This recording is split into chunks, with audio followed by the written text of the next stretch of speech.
Hello, everybody. Welcome to Space Engineers. I am Duke Skylover. I'm going to turn the music down just a little bit because I was messing with it while we were playing Halo. Actually, all of my sound levels are messed up. We'll see what happens. Let me know if anything sounds weird or off or better, actually. So anyway, I am indeed Duke Skylover. Welcome, Marcus. Welcome, Rumblestrip. Welcome, whoever else is watching. Rumblestrip, feel free to zonk out whenever you like. You're not required to stay conscious for the stream. In fact, you know, if the stream helps you sleep, all the better. So anyway, what are we doing today? We are still on our little part of the moon here.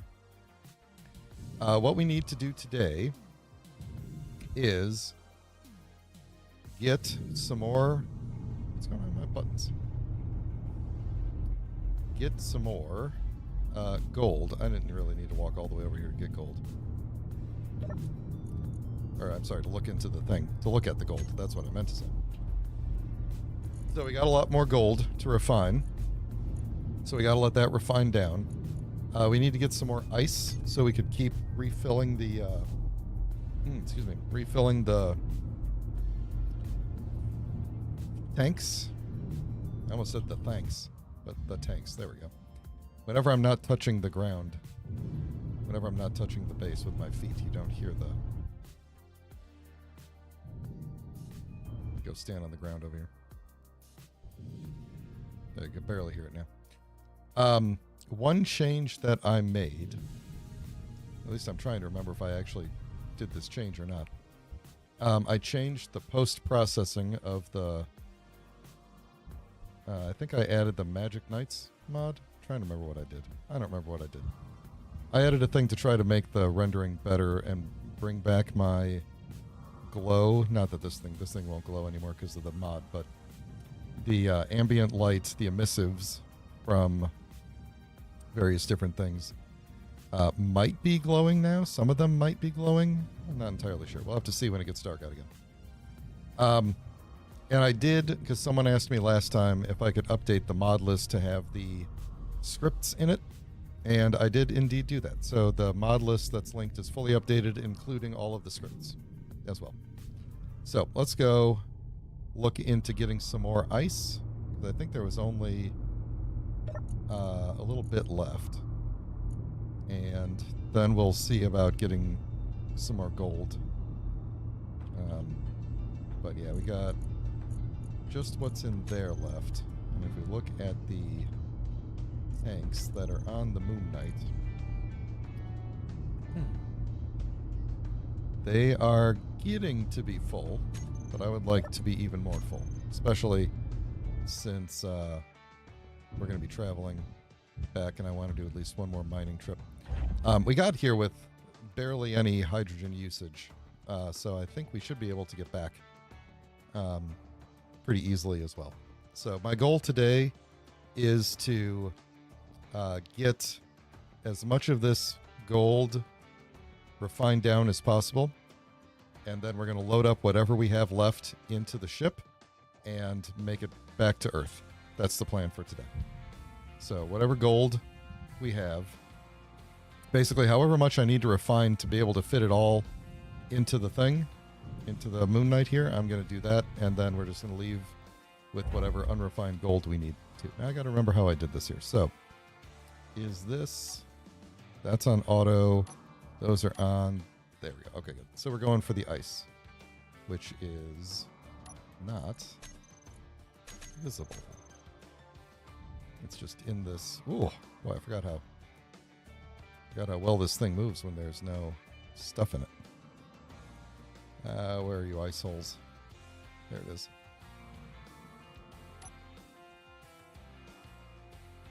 So, how is everybody doing today? We're doing well enough to be making Jar Jar Binks jokes, so I'll take that as not doing too good. But, how did you all do? I think most of you were U.S. people. I know there's some non-U.S. people around, but how did everybody do with the storms that came through yesterday? Those were all across the freaking country. hopefully nobody had any tornadoes. I know there were a lot of... I watch the weather very closely. When these events are happening, I usually have like weather up on the TV, you know? And a couple of YouTubers I follow who are good with weather. And I've always been fascinated by the weather. Like, I'm one of those Midwestern people that when there's a storm coming, you go stand outside, you know, and watch it. But these have been getting really bad. Ooh, let me get this little bit of ice here. All right, dig my hole a little bit bigger.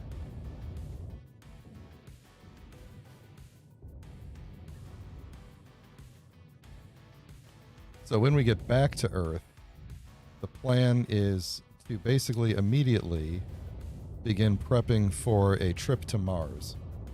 But Mars is going to be with a jump drive and a large grid ship. And so the prepping is going to be doing my favorite thing in this game. Am I about to fall over? Where's up? There we go. That is up, right? Yeah. My favorite thing, which is building large grid ships.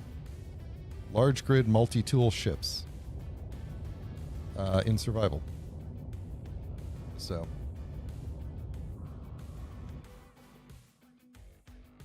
Oh, Marcus, I didn't realize you were in Tennessee. Yeah, Tennessee had some bad tornadoes last night. Or the afternoon. Yeah, I was watching that one that was near Memphis, wasn't it? That thing was huge. Yeah, hope everybody stays safe. I am just going to smash this ship up trying to get this ice.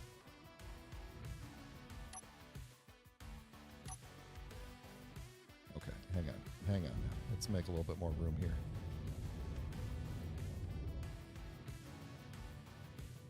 Is Nash Vegas like a real place, or is that a joke name? Yeah, that's like Nashville, Las Vegas.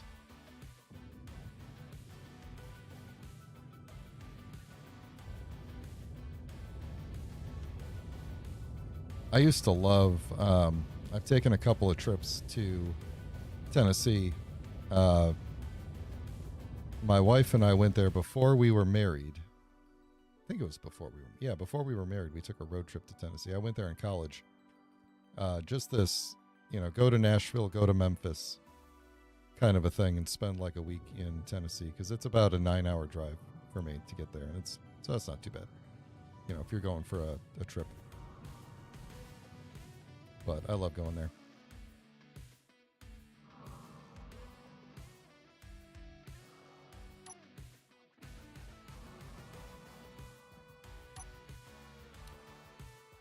I think we all know, Rumble Strip, that even though I don't intend to smash, I can definitely smash. Is that going to come out wrong? Yeah, well. What's that out there? Silicon? Why does it look like... Oh, those are diggy holes, aren't they? Apparently I did damage the ship because the build and repair is fixing it. So that's good. Didn't lose anything important, it seems.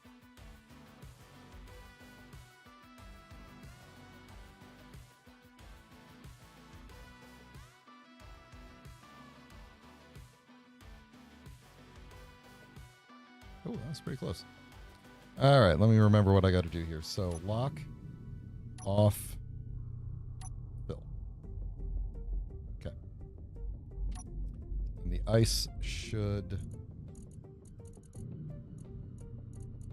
hopefully go ICO. Go into this. We'll just throw this all into this cargo here.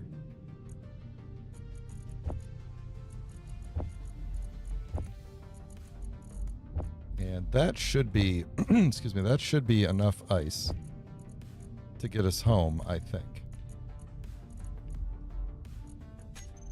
Given that the tanks in the back of the Moon Knight are pretty full.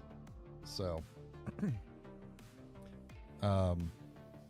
yeah, let me go grab a bit more gold. I think one more load of gold ought to be enough for whatever we're doing. Once we have the big ship, we could always come back to the moon and grab a little bit more.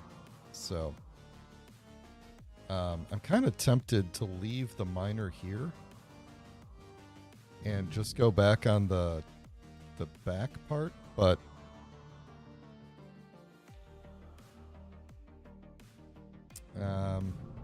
no, I don't think so. I think maybe we'll build a smaller, more dedicated miner, or maybe we'll just attach this one to the top of the, large grid ship and fly around with it. That actually probably is a good idea. We're probably going to need a small miner wherever we go. Although, if we're going to Mars, we're probably going to want an atmospheric miner, aren't we? I'll have to think about that. I'm really liking how quickly it recharges, though, since it refills, like, instantly. So.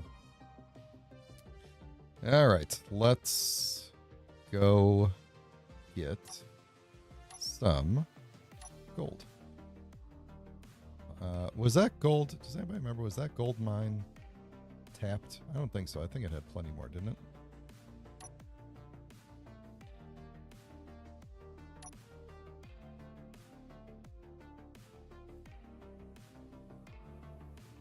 It's just a long way down in there. Yep, stop. Sorry if this makes anybody seasick.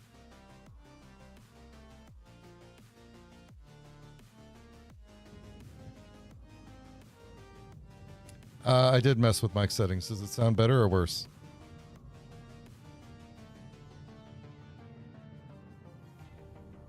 I messed with a lot of settings this week.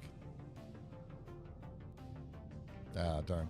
Is it popping? I was having issues with it, like, kind of popping a little bit, and I wasn't quite sure what was causing that, because that wasn't...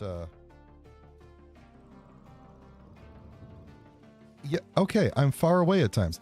I was noticing this. I don't know when that started. That wasn't something that I changed. I don't think I'm... I might be peaking a little bit, actually.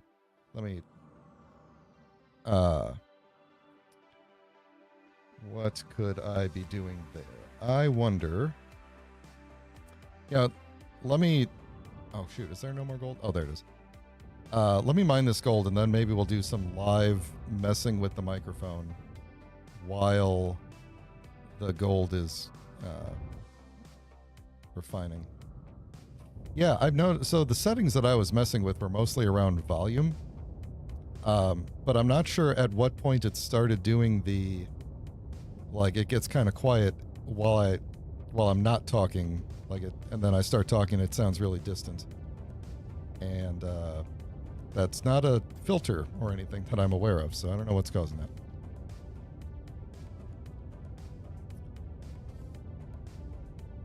Music audio is inconsistent. Is this a streaming? Could this be a streaming issue?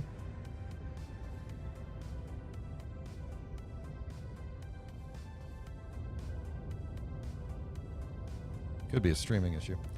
You know what I might do? For Space Engineers specifically, because nobody cares about Space Engineers on Twitch, I might stop the Twitch stream. The Twitch multi-stream for Space Engineers. Let me just... Nobody is watching, right? Yeah, there's nobody on Twitch. I'm just going to stop that and save that bandwidth. And then maybe that will help something. Although I think I was getting the full bandwidth to YouTube, so I don't know. Yeah. Yeah, it doesn't sound like that on my end, like in my monitor, but I know what you're talking about because I did some like test recordings the other day and I was hearing that. And I guess I was just kind of hoping it would go away on its own. But maybe we'll fool around with some settings. I am using OBS.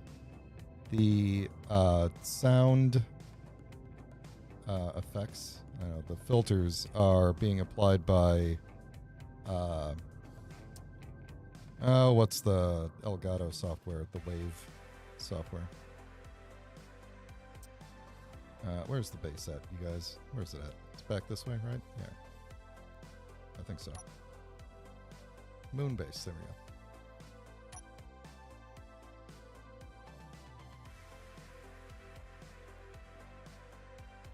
Twitch is a silly place. Twitch is so weird. I don't know why. I don't know why it's so popular, to be honest. Like, it has... The only thing that it really has over YouTube is that it seems to be like people seem more willing to give money on Twitch. That's not why I was doing it, but don't hit the ground. That was really close. So anyway, I think I'm just going to reserve. This was an experiment, but I'm going to reserve Twitch for probably like Halo and stuff where, 3 people might watch it. I'm way off, aren't I? This way, please.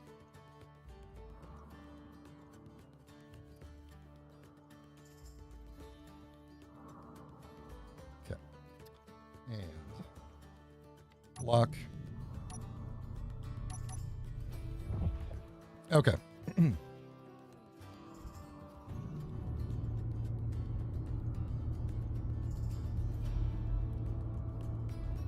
Oh, next level. I saw you join and I forgot to say something. Unless I did say something and I forgot that I said something. But anyway, welcome to the stream. Yeah, I just shut the Twitch stream down. There was one viewer and it was just me monitoring the stream. But I always appreciate that when you turn on the dashboard, you count as a viewer. So, at least there's that. All right, so how much gold did we get? And then let's see if we could fix my microphone here.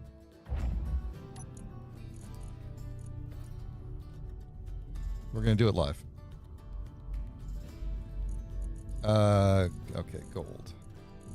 We have a ton of gold now. Refinery. Cargo.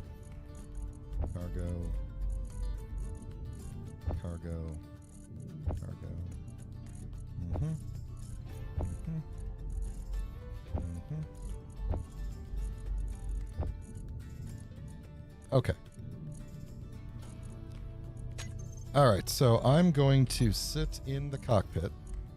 I'm going to give myself some food and water so I don't die while I'm sitting in here. Let's stop the music. Let's mute the game audio for a minute. We're going to look at, let me bring up Wavelink. You're not going to be able to see this on the screen, so we're just going to be looking at it because it's on my other computer. Let's see what we have got going on here. So I have EQ going, which is EQ should not be doing anything related to the volume changing. What about, so I do have a noise gate. That could be the problem. Let me try. All right, so that's off now. I'm going to just keep on talking for a bit, and you guys tell me if it seems to be going away. Yeah, I used to do all of the audio processing in OBS, and then a couple of months ago, I switched over to doing it in Wavelink. My microphone has always run through Wavelink, and I used to just not, it just kind of passed through. But now I've decided to use the Wavelink to do the audio adjustments just because I like the interface a little bit better. But it works exactly the same at the end of the day. So if it seems to be messing up, although it wasn't really messing up until, okay, it's still changing the level. So it's probably not that. There is a compressor and a de-esser, which I don't even think is doing anything, to be honest. But I wonder if that's actually it. I'm going to take that off. And then I got some noise removal. Oh, actually, I wonder if it's the noise removal. I just turned the noise removal off. There is a compressor going, which I think is technically also the expander. But that's the compressor. Let's see. I'm looking for, oh, you know what? It does on occasion do, no, that's okay. I'm not really peaking. It's not doing gain reduction too often. Like I'm not hitting the peak too often on the compressor. Okay.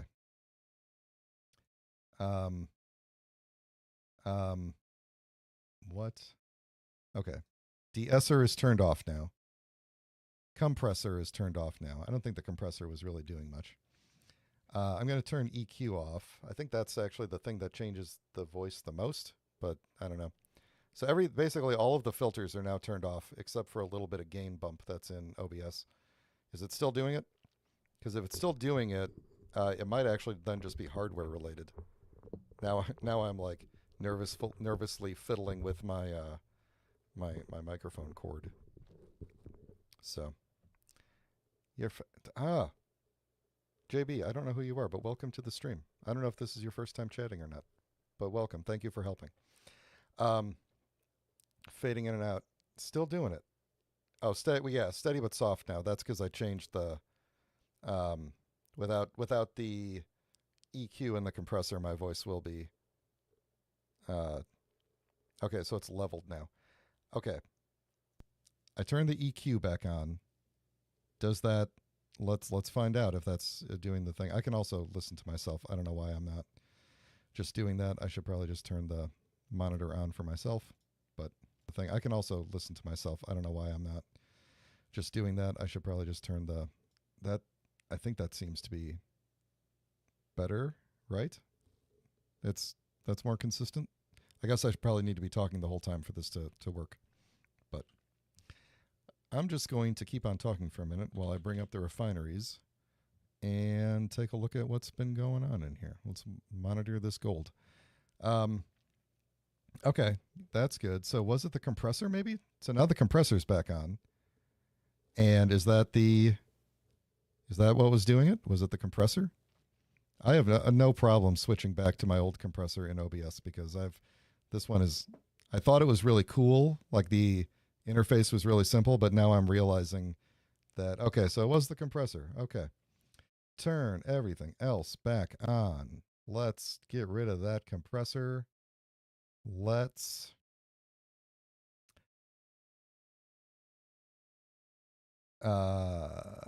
actually, maybe I could just adjust the compressor. What if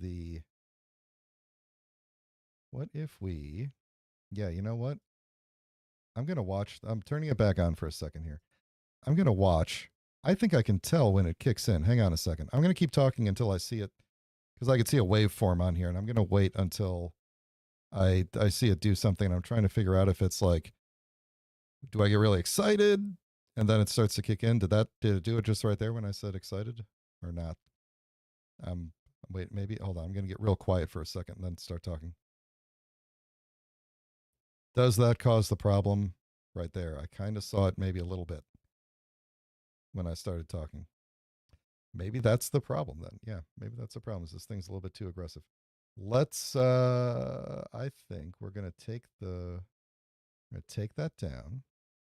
Take that to there. We're going to keep that there. Oh, I bet the problem is around. Hang on. How about, okay, I bet that's going to cause it to happen a lot, right? It's probably happening like crazy right now. Okay, how is it? Oh, I'm still seeing it. Hang on. How is that? Is that better? Is it doing it now? Sound pretty consistent? And I could try. Part of this is because I'm turning my head from side to side while looking at different monitors. So I think there's a ever so slight that I know that's not the actual problem though. I could try, let's see, this is probably going to bring the volume up in general. But I bet I could, oh yeah. Okay, I'm just going to keep that consistent right there. Okay. How is it now? I'm going to stop talking for just a second and then start talking again and we'll see what happens. Okay. Now, how is it sounding now? I'm doing a lot of pauses. Okay, bring up the volume a bit. I could do that for sure. Bring up the volume. Oh yeah, it definitely looks lower. Okay, how are we talking now? How's it looking? Ah, that's nice. Okay. I love doing things live like this. This is the kind of thing where like I will fiddle with the settings and record myself and then listen back and go, that sounds perfect. And then I'll do a stream and listen to it and be like, that sounds terrible. Why did I think that sounded good? But anyway, thank you for the live feedback. This is extremely helpful. So I'm not going to touch it for a while. And we'll, hopefully it doesn't, change on its own. All right, I'm going to turn the game audio and the music back on. And if those all sound oddly balanced in terms of like if anything is too loud or too soft, just let me know. So this is game audio now. So let me do that first. Game audio sounding about right. Let me go stand on something loud. Too loud or no? I'm not, I know doing things live can be stressful, but I am not stressed in this case because I know you all are a very helpful bunch and are not like holding it against me or anything like, oh, he's not a professional. Like, I'm just doing this for fun, so. Okay, good. Here comes the music. And I always try to keep the music a bit lower so that it's not too distracting, but hopefully we're all good here. Good. All right, cool. Yeah, I'll send you an invoice, Ajir. Or you send me an invoice. That's what. No, I'll send you one. Yeah, that's good. Anyway, so we are mining. What are we doing? Oh, we're going home. That's right. That place. All right, so I was staring at the gold, but I didn't actually internalize where the gold is here. So we are chewing through that. And we still have 125k of gold. So what I'm wondering is, how much gold, unrefined gold, can I fit inside the ship right now? So find me all the Moonite. And we're just going to see if I use all the cargo that's in the Moonite, how much can I take home with me? And I also need to take the silver as well. So, connector for the miner. Good. For the dock. I mean, I technically could throw some in the drills, too, if I really need to, but I think that's it.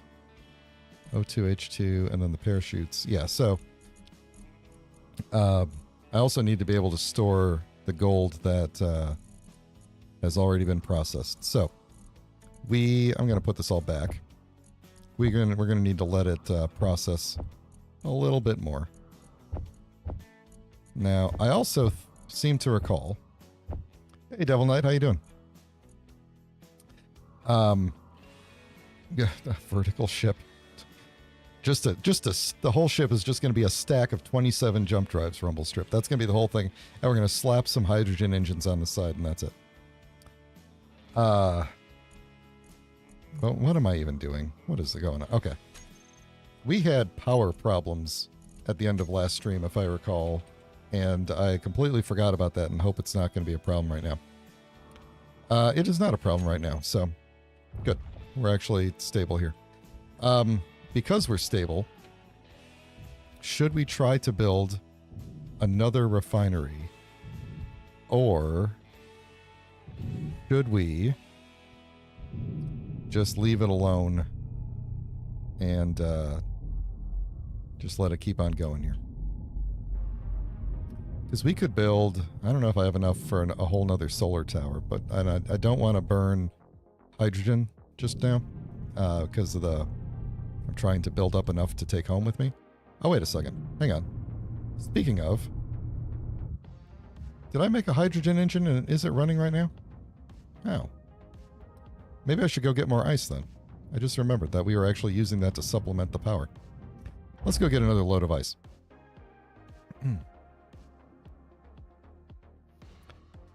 Oh, cool. So you've been watching since Distant Stars. Awesome. Well, good to have you. JB. We're specifically referring to JB in the chat. Good to have you. All right. Down we go. Back into the ice hole.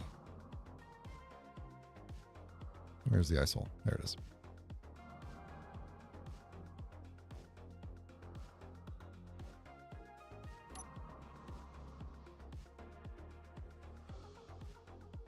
All right, lining up. Here we go. There's probably a better source of ice nearby, but because this one looks like we're getting a little tapped out here. There's a little bit right here, I think.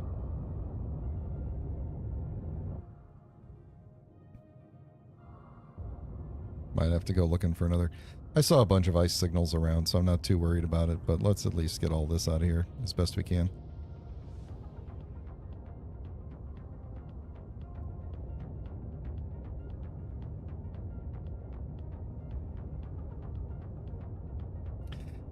Isn't there a dune jump drive effect mod? I've never used it, but is it good? Does it actually look like the dune jump effect? Has anybody used it? Is that it? Oh no, there's more ice. I'm stuck though. I am stuck. Ooh, here's some.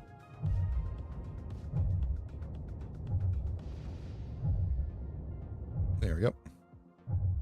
Okay, let's kind of make a little bit of room here. Dump a bunch of stone out. That didn't really give me a lot of room, did it?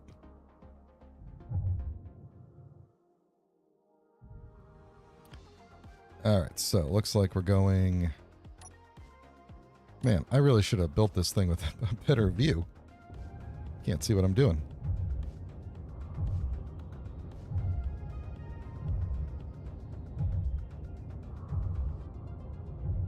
Yeah. Rumble Strip is, I think I know for a fact that Rumble Strip is the oldest long-time viewer, longest-serving viewer. I won't say oldest. That means something different. The longest-serving viewer who is, in the olden days when I was just starting out, it would just be me and Rumble Strip talking. I did have other people back when I used to play City Skylines. I had other people who would hang out and talk to me, but they only care about City Skylines. They don't care about Space Engineers. So, we are getting dangerously low on ice in here, but also I am getting dangerously full of ice on board. We seem to be collecting a lot of stone here. Still more ice. I'm just going to have to be careful I'm not destroying this ice.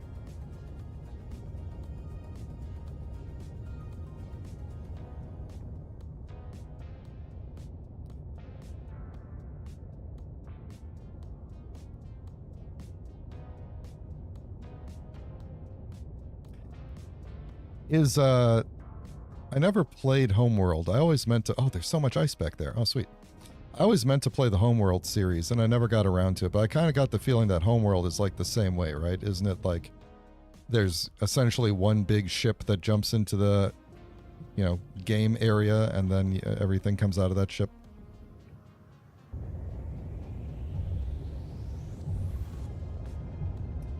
Thanks, Marcus. I'll keep that in mind.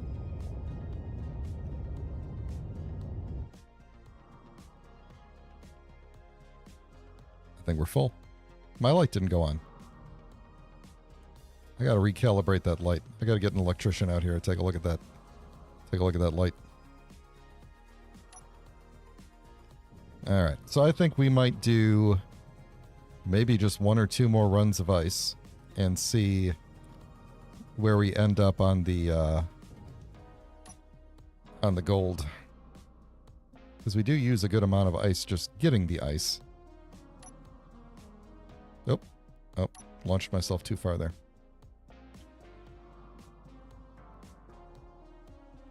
It would have been nice to have some platinum to make some ions to offset the...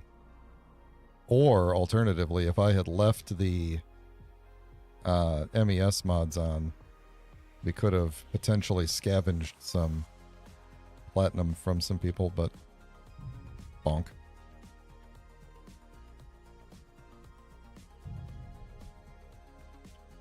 Uh-oh. Oh, I damaged the connector. Gotta wait for it to repair. Hang on. Wait for it. I may not have the components to repair it. I was trying.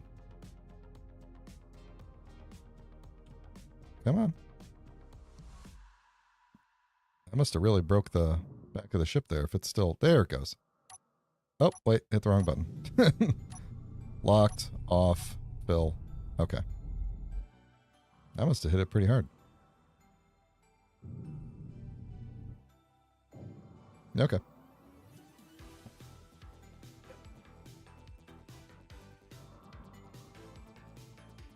All right, well, next level, next time you're on duty and you find yourself on the moon, come take a look at my light on the front there that tells me when the cargo is full.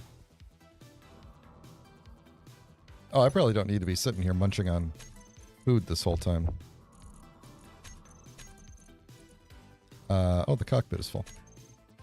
Let's get that ice out of there, otherwise I'm gonna accidentally go back out with a full ship.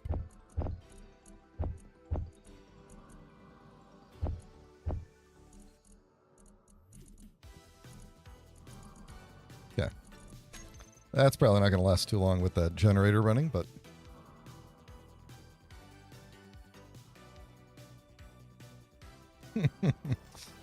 Helgen was... Helgen and that asteroid base that I was on before Helgen, where I was just standing out there with the binoculars and just watching ships and being like, are they going to come over here? Are they going to come over here? And then that one reaver that was like flying around the asteroid trying to shoot through the back, that was a good one. That was a good one. That was when I had to, at least I had a back door to get out and try to take care of it, but yeah, those were good times. Those were good times. I do want to do a more combat-focused series at some point again. But not at the moment.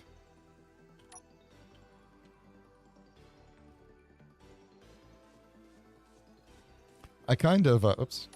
There we go. Like, I kind of came to the same conclusion. I don't know if you all saw, but Splitsy put out a new episode of Survival Impossible for the first time in, like, I don't know, like a year or two?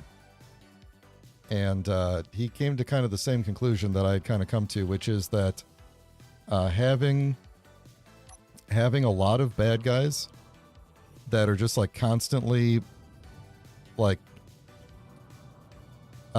able to do ridiculous amounts of damage regardless of how many defenses you have, like always able to overwhelm your defenses, or oh, that's not good, or your defenses are just going to be,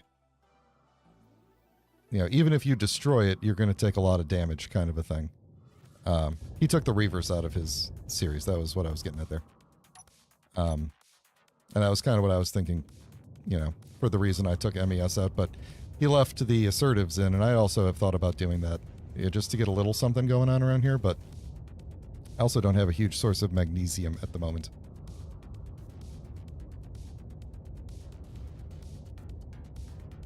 You know, that might have been, did you just go and watch that episode? Yeah. When we were talking about like, well, what should be next? What should I do after this asteroid? I want to go somewhere, and Rumblestrip's like, what about this planet Helgen? Did you at first convince me that it was actually fine, or did you tell me right away about the lightning? I'm trying to remember. Because I know he eventually told me, I should stop for a second here. He eventually told me it's not a very hospitable place. But, oh, am I full? Pure ice, huh? Cool. When I got there, I still had not fully expected the amount of lightning that was there. So, that was fun. Yeah, that Helgen series was fun. That one was probably the most, like, I've ever had to do while under constant threat. Aside from the distant stars thing where actual humans were constantly hunting me, which was also fun, but like Helgen was just like non-stop NPCs and weather testing my ability to survive, which was fun. But it does get old after like, you know, 50 hours of doing that.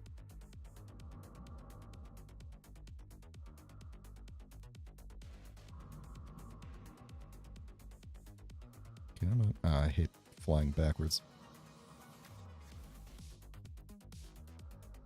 When I build the large grid ship, I'm going to put the cockpit like square in the middle or something like that. Oh yeah. So the lightning, let's talk about the lightning for a minute while I allow everything to kind of settle down here. Let me move all the ice into the cargo, but yeah, the way the lightning was back then, before they gave us the ability to turn off the lightning damage, And this is still the way lightning works if you have lightning damage turned on. But lightning, it basically chooses a point. It chooses a point a certain height above the thing that it wants to strike. It does a ray cast straight down to see what's blocking it. So like if there's a grid in the way or ground in the way or something like that, so it knows where it's going to hit. It does a ray cast straight down, and then wherever it hits, either you or the ground or whatever, that's where the lightning strikes. Okay, and that's where it does the damage. So if you go significantly far underground, the lightning point above you spawns inside of the voxels above you. And then when it does the ray cast down, it, like the underside of the voxels aren't something that can be hit by a raycast. Like the backside doesn't exist, which is a weird thing to think about. But in programming terms, the backside of the voxels, the surface, it's only got one side. So the raycast just goes through the voxels then and hits whatever's underneath it. You know, it goes until it either hits your underground grid or the upward facing voxel of the ground in the cave. And so if you go far enough underground, you will still get hit by lightning. And so my goal was to stay like really close to the surface in the hopes that the lightning would not strike underground, but we failed at that. It still went underground from time to time, and we had to just end up with a ridiculously complicated and somewhat phallic-looking decoy tower, which worked really well for both the lightning and the constant attacks. But like, if you haven't gone back and watched that series, if you're new, I really do kind of recommend the Helgen one, because it is a fun, like, engineering while under constant threat kind of a series. And just every episode was just like, let's test the new defenses, and then we find the weakness when something attacks us. Like, oh, okay, well, this time they were able to one-shot my guns off the top of the tower. So let's put the guns in projectors and have welders there. So even if they get completely blown off, a projection will appear and a new turret will immediately weld up. And then it's like, well, every time they blow up, we lose all that ammo. So now we're going to have something that only keeps like 1 or 2 rounds in it at a time and doesn't put another one in until it's used up. And then when it gets blown off, we don't lose like 20 cases of ammo. So it's just like constant. And by the end of it, I think we were pretty invincible, which was pretty cool. But it was a fun series.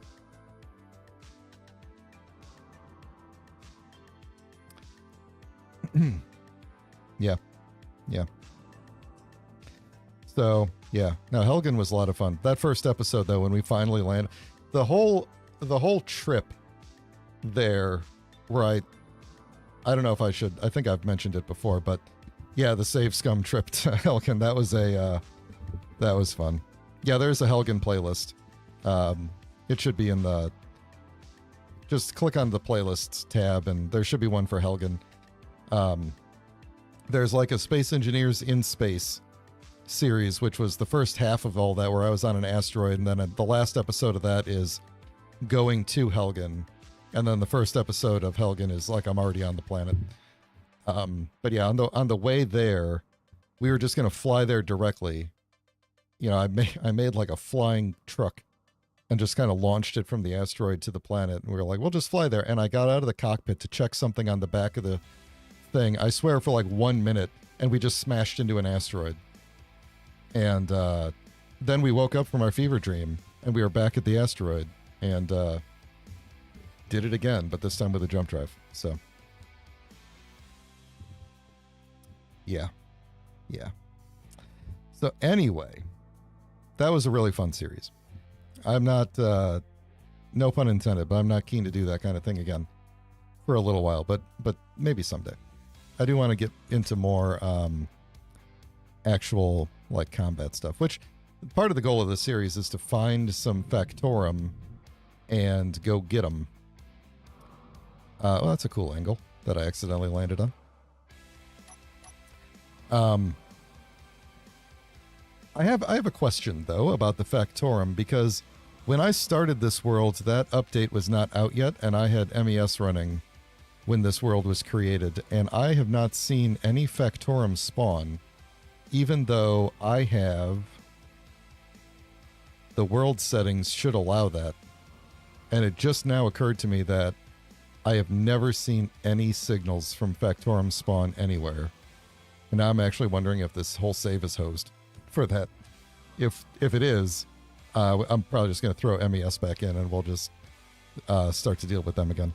But if you've had experience with Factorum or playing in a vanilla world without MES, let me know. I should be seeing things, right? I should be seeing like a far off point spawn somewhere, right?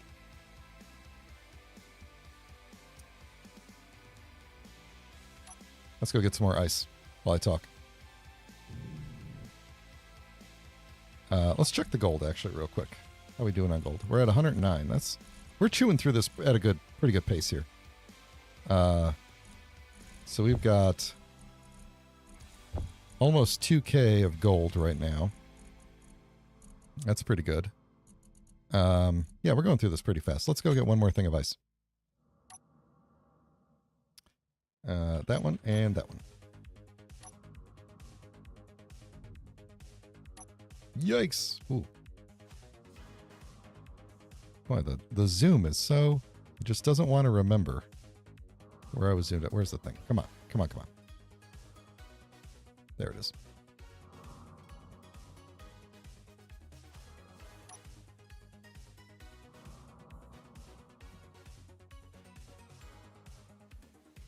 Yeah, it just occurred because I was thinking when I was on Earth, I didn't expect to actually see them like crop up like just randomly nearby. Like I figured I'd have to travel a bit to see them or go up into space. And now I'm realizing I've been in space for quite some time.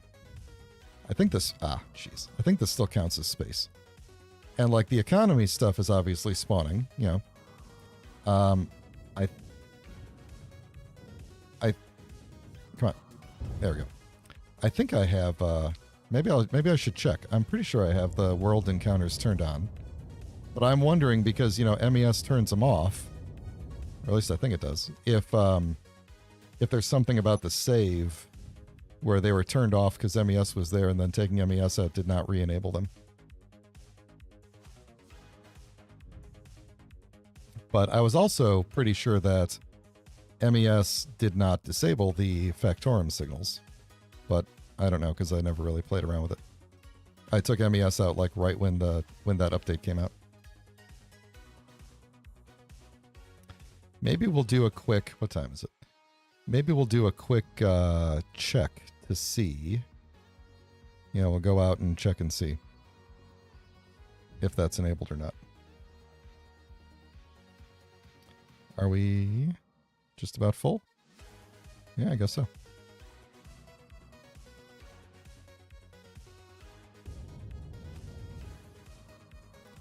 It's getting to be a pretty significant hole we've got going on here.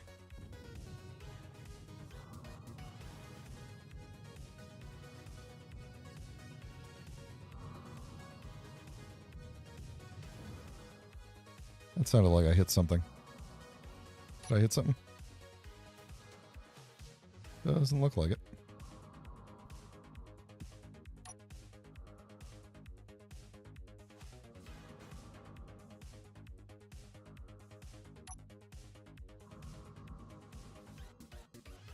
One of these days I'm going to not just completely overshoot the ridge there.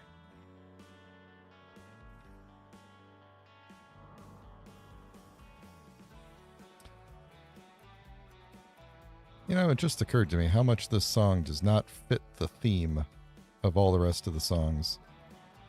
Even though I still kind of like it.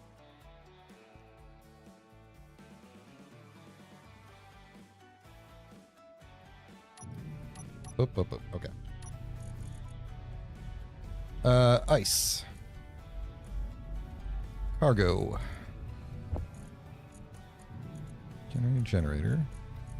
Ice. Ice. Ice. Ice. Ice. Ice. Ice. Ice, baby. Okay. Very good. That ought to be plenty of ice to get through the remaining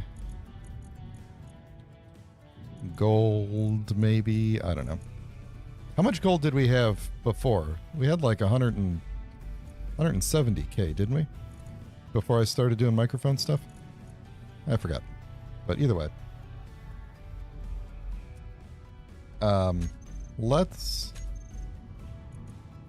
jump out real quick.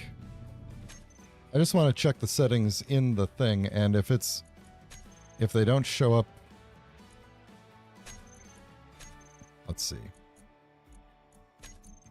Let's see. Maybe they're turned off in here. Permanent cargo. Do I need cargo ships turned on? Planetary encounters is turned on.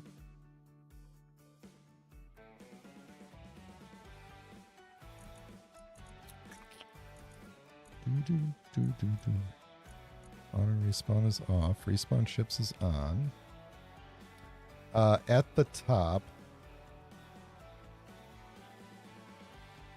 Which one? Is it cargo ships? Is that the one? Or is it... oh, there's a slider. Global encounter cap is 1. Oh, let's turn it to 2. Do I need cargo ships turned on or no? Probably. I would assume no, right? If the slider is up here doing the thing.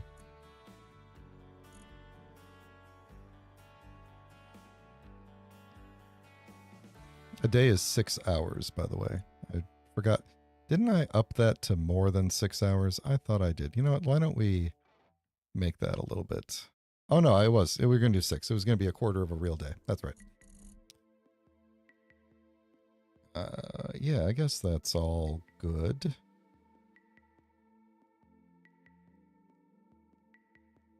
Yeah, okay, good. Yeah, cargo ships is just like the, you know what, what's the, like the business ship, the sail, solar sail or whatever that's flying around. Well, let's see what happens.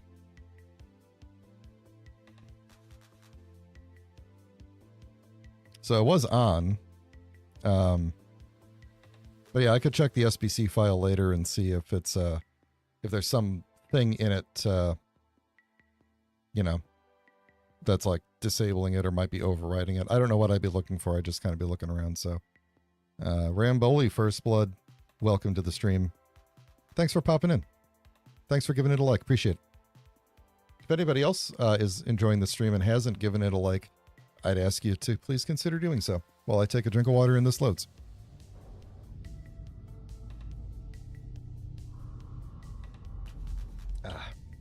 Man, I feel a bit dehydrated, you know.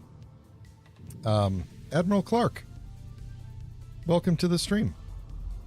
You know,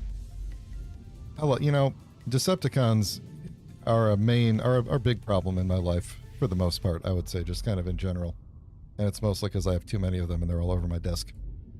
Yeah, we could check that. Maybe at the very end of the stream, I'll check that and we'll see. What was I saying? Oh, the water. Yeah, I'm trying to drink a lot of water. I've been feeling dehydrated. We went to my building in Chicago that I work in has an entire floor that's like a bar. And after work, a bunch of us went and I had an old fashioned and then immediately came here and did this stream. So I'm trying to stay hydrated. I always like a good old fashioned. Okay. What's the deal? What are we doing here? How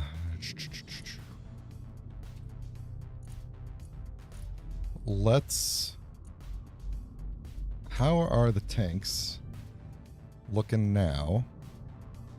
Okay, they're still filling. That's good. How's the batteries looking? The batteries are basically charged, which means we could probably turn off the hydrogen engine for now. And if I do that, how long will the batteries last? 21 hours? Okay, fine. Good deal. Now we won't run out. We shouldn't have to get more ice. The tanks should be full momentarily. So now the stream just turns into a lot of waiting. I guess, because we're going to wait for the gold. And then we're going to wait while we fly back to Earth. And I wish I could go... Oh, actually, I probably could go leave the game running and go look at the SBC file, couldn't I?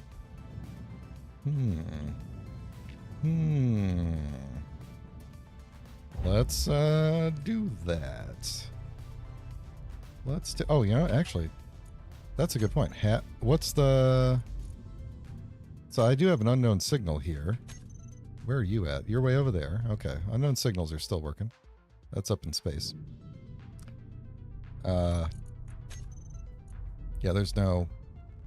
We don't have a way to hide Factorum signals, right?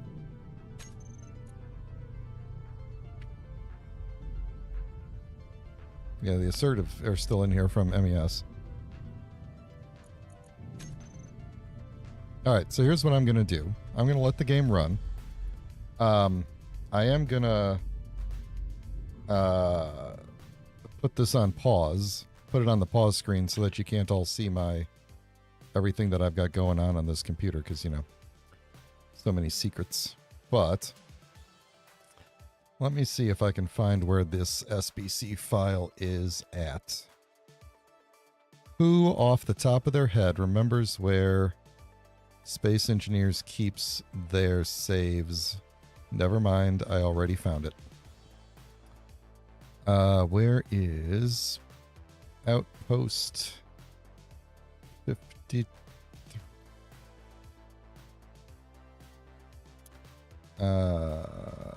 Oh, wait a minute.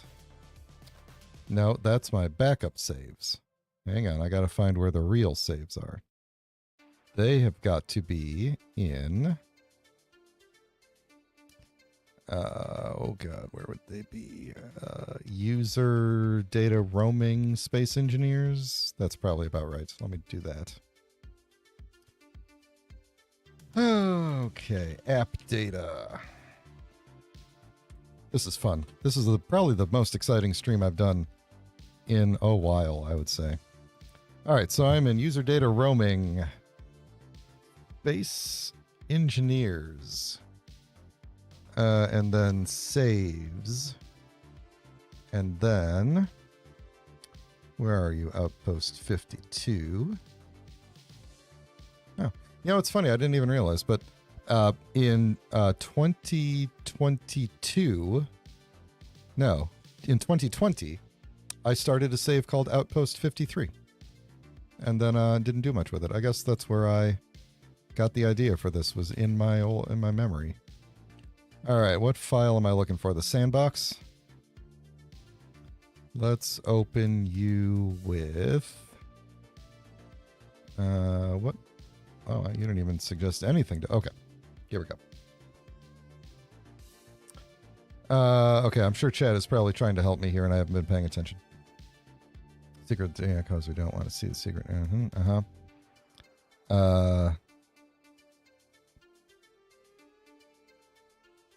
Yeah, they're not a faction in the world, is the thing, so... Alright, let me see about... What was it called? Encounters? Was that the... Well, oh, you know what, here. I could show this part, because I'm not... Here's the thing. Here we go. Now we're talking. Alright, so, this is the Sandbox. It's not Sandbox config, is it?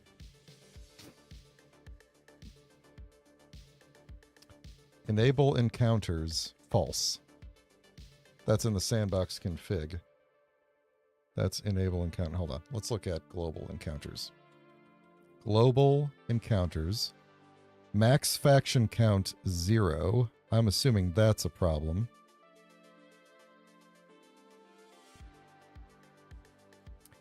If I change this while the game is running, do we think that's going to be a problem?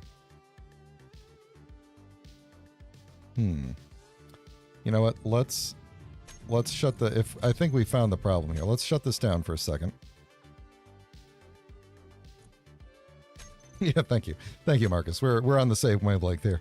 Let's shut that down. Okay, so global encounters max factions count. Now, is this isn't, this is just the max number of factions, I assume, not related to global encounters.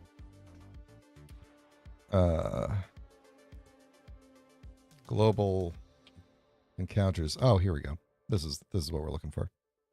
Timer 15 to max 2. Enable removal timer true. I assume this is like how long before it cleans up the ones. Encounter density. Yeah, this looks like it should all be here, right? That looks good. I hope that's not too hard to read. I could probably make it a little bit bigger. Can I make it a little bit bigger? I cannot make it a little bit bigger. No, I cannot. Okay, never mind.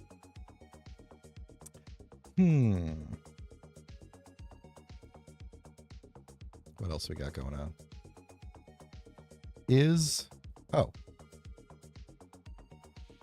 See, now I don't know how much of this was put in here by MES and how much of this is base game stuff. Mystic Cartel, that doesn't sound like an MES thing. Imperial Alliance, Interstellar Hauler. Oh, maybe that is.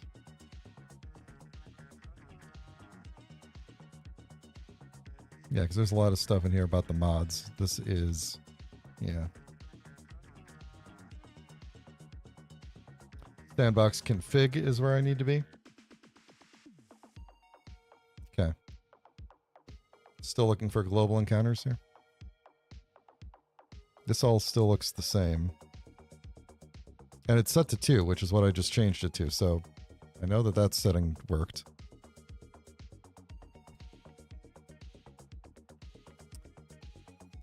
Global encounters PCU. Yeah, that's all I got. It all looks good. It all looks good as far as I know.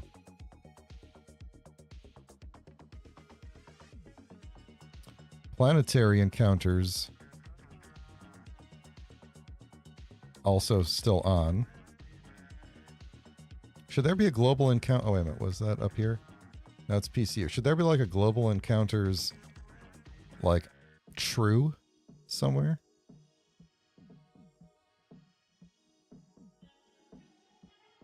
Is global encounter GPS? Oh, that's GPS stuff.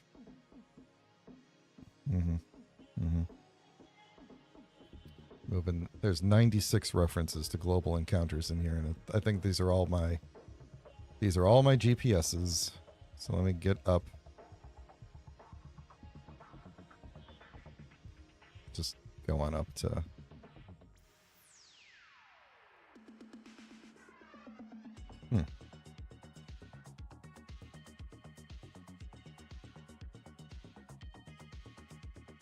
I'm looking for an is global encounter true in here.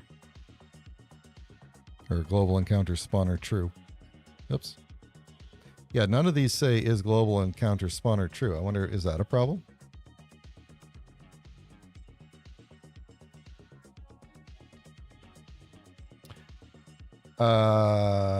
Let's just look at encounters. Oh, there's going to be a lot of that. Hang on. Up we go. Start from the top. So global encounters there. Enable encounters. False. That seems like a pretty... oops. Let's make that true. I bet... Like, this seems like it's taking all encounters and turning them off, right? And then do it in the sandbox config as well. Enable encounters true. Okay. You do not need to be doing that. Okay. Well, let's try that and see. I'm interested to see if this actually figures itself out here. Okay. Let's quit that. We're saved? Saved. Okay. All right. Steam. Back to Space Engineers. And see what happens here.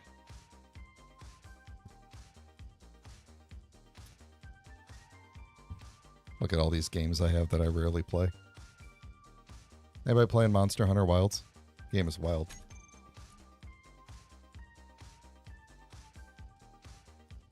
All right, let's find out if we have completely tanked the world or not. Now, if we load in and there's like a Factorum like right at my base, I'm going to be mad at all of you at a very personal level. But if they're just popping up elsewhere, I'm going to be okay with that. So I guess we're going to have to wait at least 15 minutes, or up to 15 minutes, to see what happens. If you're enjoying watching me live debugging an SBC file, please consider throwing a like on the video.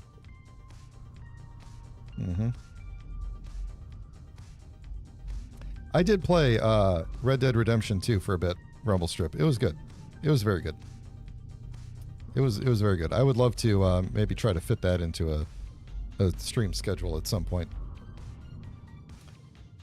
All right, so I guess now we just wait and see if I probably could have looked at the settings to see if that turned anything on specifically, but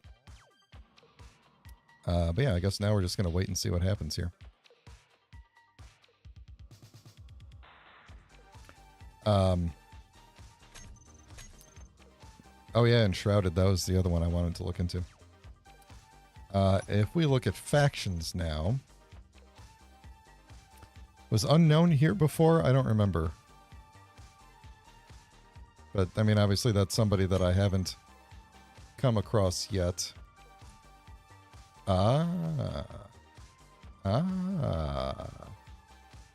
That. Oh, you're saying they were there before? Well, whatever, I don't know. Whatever. Get back in there. Oh, you know what? Let me, not you, sorry. Let me grab my, things and go... Where did I put the... Oh, it's way back here. Here we go. Let's get you. I need to put you in there. And you in there.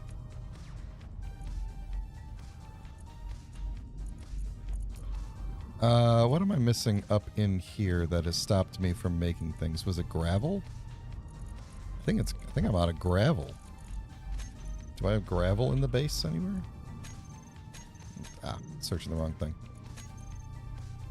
I have to have some gravel, right? Okay, good.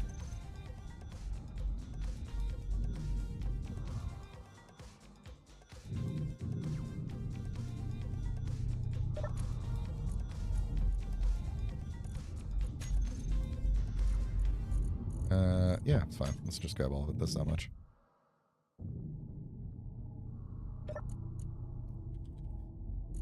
All right.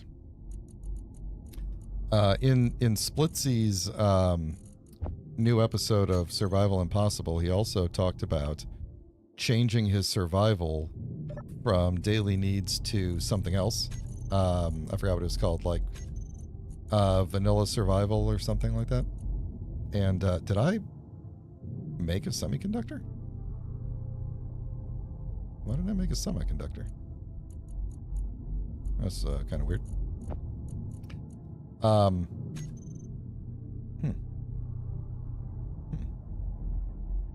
going to unmake that semiconductor.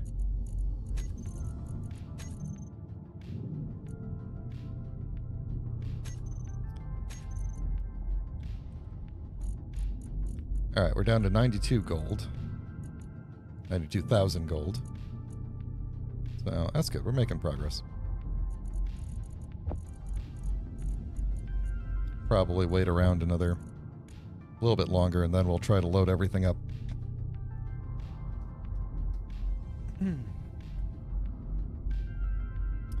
Decoys and warheads, huh? That's probably a good idea. Oh yeah, the new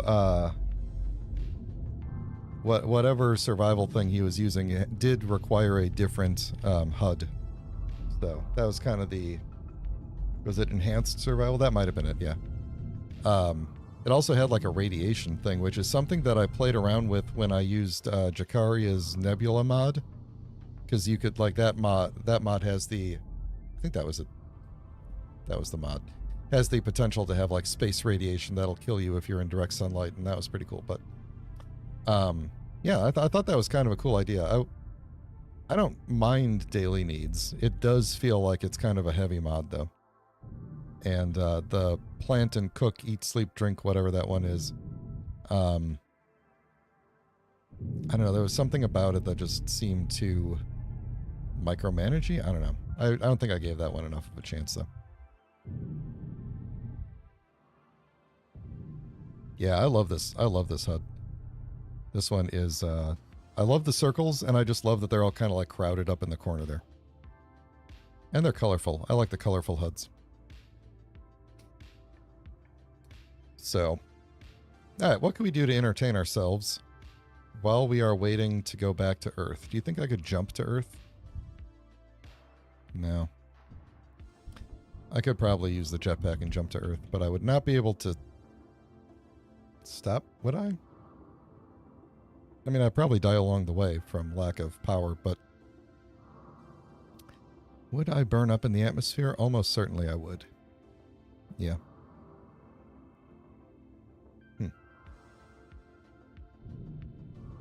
Thank you. I thought I was really nervous about the ship. Ramboli said the ship turned out nice. I was a little bit nervous about it being a bit over-engineered for a mining ship, but in reality, like the shape of it, when it's connected to the other one, it does look like a singular, like it's intended to be a singular unit, and I think it turned out pretty good.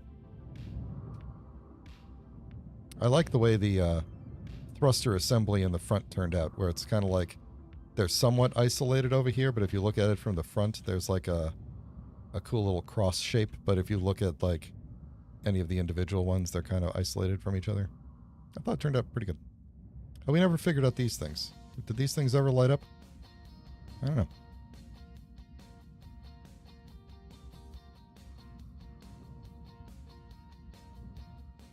Oh yeah, that's true. I do have 3 bottles of everything, so I could probably make it.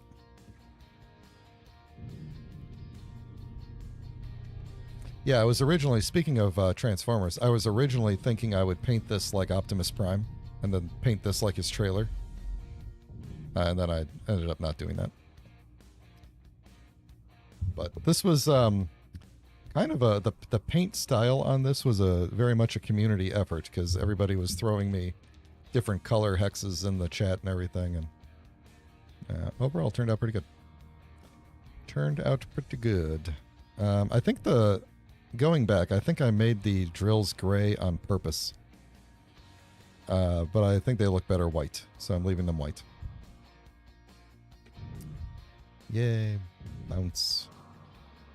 We have 1 in-game hour until the sun goes down, and then I wanted to check if the emissives were good. See, these are emissives, and they seem to be on. So that's good. You know what I should do is make like an interior block. I can't do I would love to test the neons and see if the glowing is working again, but I put that mod in that turns them into lights, and now they don't have emissives at all unless they're on. I'm pretty sure. Wait, are they on? No, it's a hydrogen thruster. Stop it. No. No, hang on. These are lights, right? There we go, neon tube light. It is off. If I turn it on, it lights up, but it always lit up, so. Yeah, I don't know. I think the mod has fixed that. I'm not sure. But anyway, I think if the mod that I'm using is Magic Knights, I want to say. So, yeah, a small grid ship with a back piece like that, that's a big grid. Yeah, that's a really good way to do it, is have, like, you know, this trailer thing be your, like, large grid jump drive cargo everything, and then you have your detachable, like, front section. That's a good way to do it. I completely forgot what I was doing. I was going to make do I have it in here? That's not going to be a thing. I was going to make interior, because this is what we were checking before, was do the emissives. Do the emissives on here light up? And they kind of, it looks like they are again, but let's put it in the dark here. Let's put it like this. Build that up. Build it.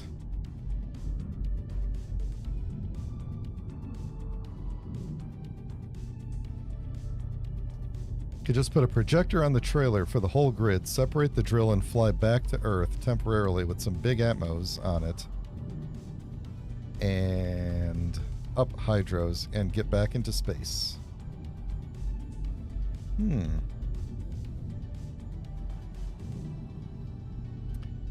Interesting. That's actually not a bad idea.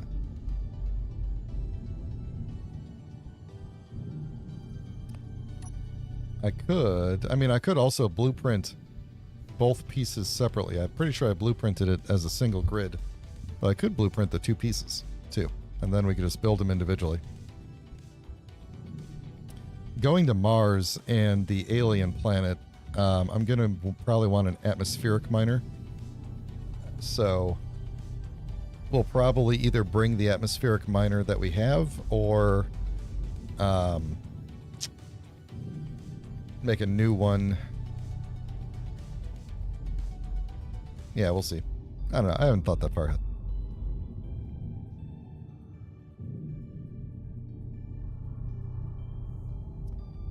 Did you all see the big Space Engineers 2 update? That the next little minor update that adds a block is going to be 2 conveyor blocks, a straight and a corner. So we'll finally be able to make, and I know this sounds sarcastic, but we'll finally be able to make piped up things in our builds. Not that I'm doing much building in Space Engineers 2, but like, they won't be functional, but we can at least start to feel like this is a functional ship, and also they could be decorative too, you know. So I'm kind of excited for that addition, even though they're purely decorative at this point. But you know,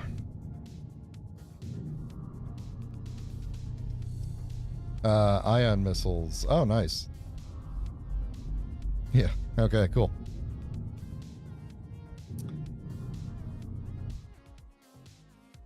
All right, I'm just bouncing around. Oh, yeah. So anyway, it does seem like the emissives are fixed now.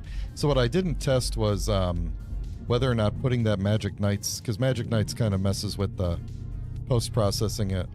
And actually, no, wait, now that I think about it, maybe I didn't put that in because it made everything too bright.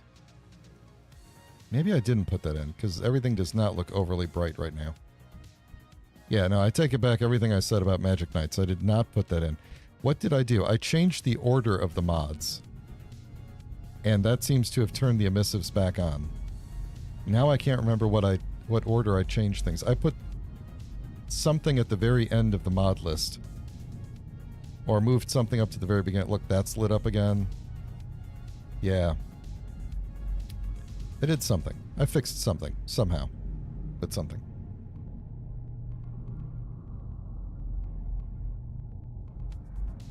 Yeah, you know, actually I was thinking about doing another SE2 stream pretty soon, just to like mess around with making something, but you know, like I've always said, I don't plan to do content on a regular basis until Survival comes out, so we got a ways to go before that happens.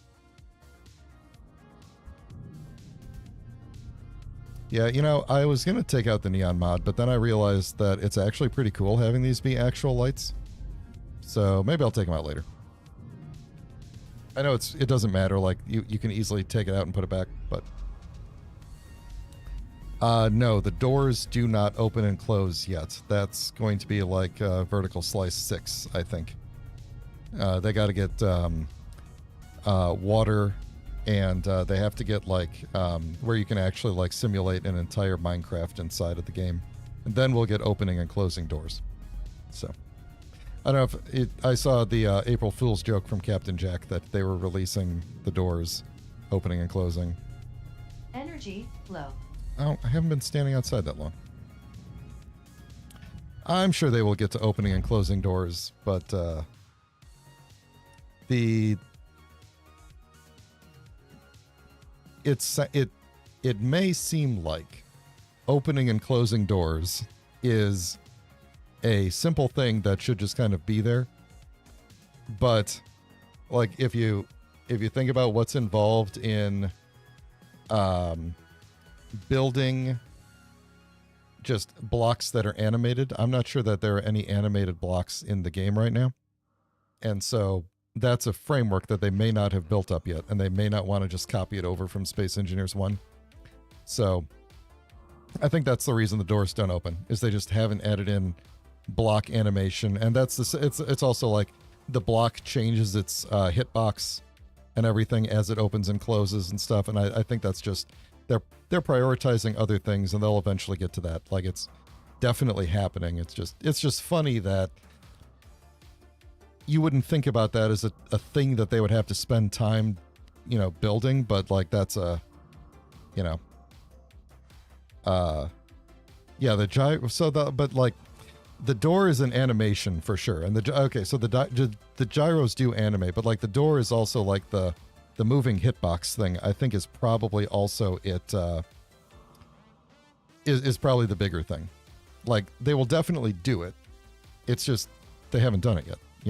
You can only do so much stuff per day, and they'll get around to it. They're working on stuff, so I don't know. I know they're going to do it eventually, but I do think it would be hilarious just because so many people are upset about the doors, and the doors have kind of become like a symbol of what it doesn't do yet.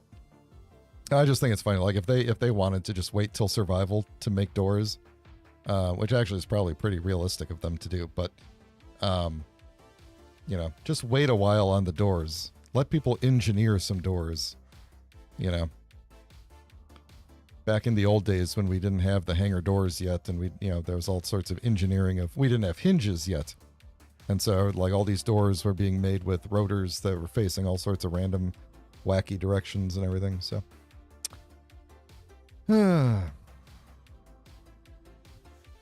Yeah, doors do not need to be a focus yet.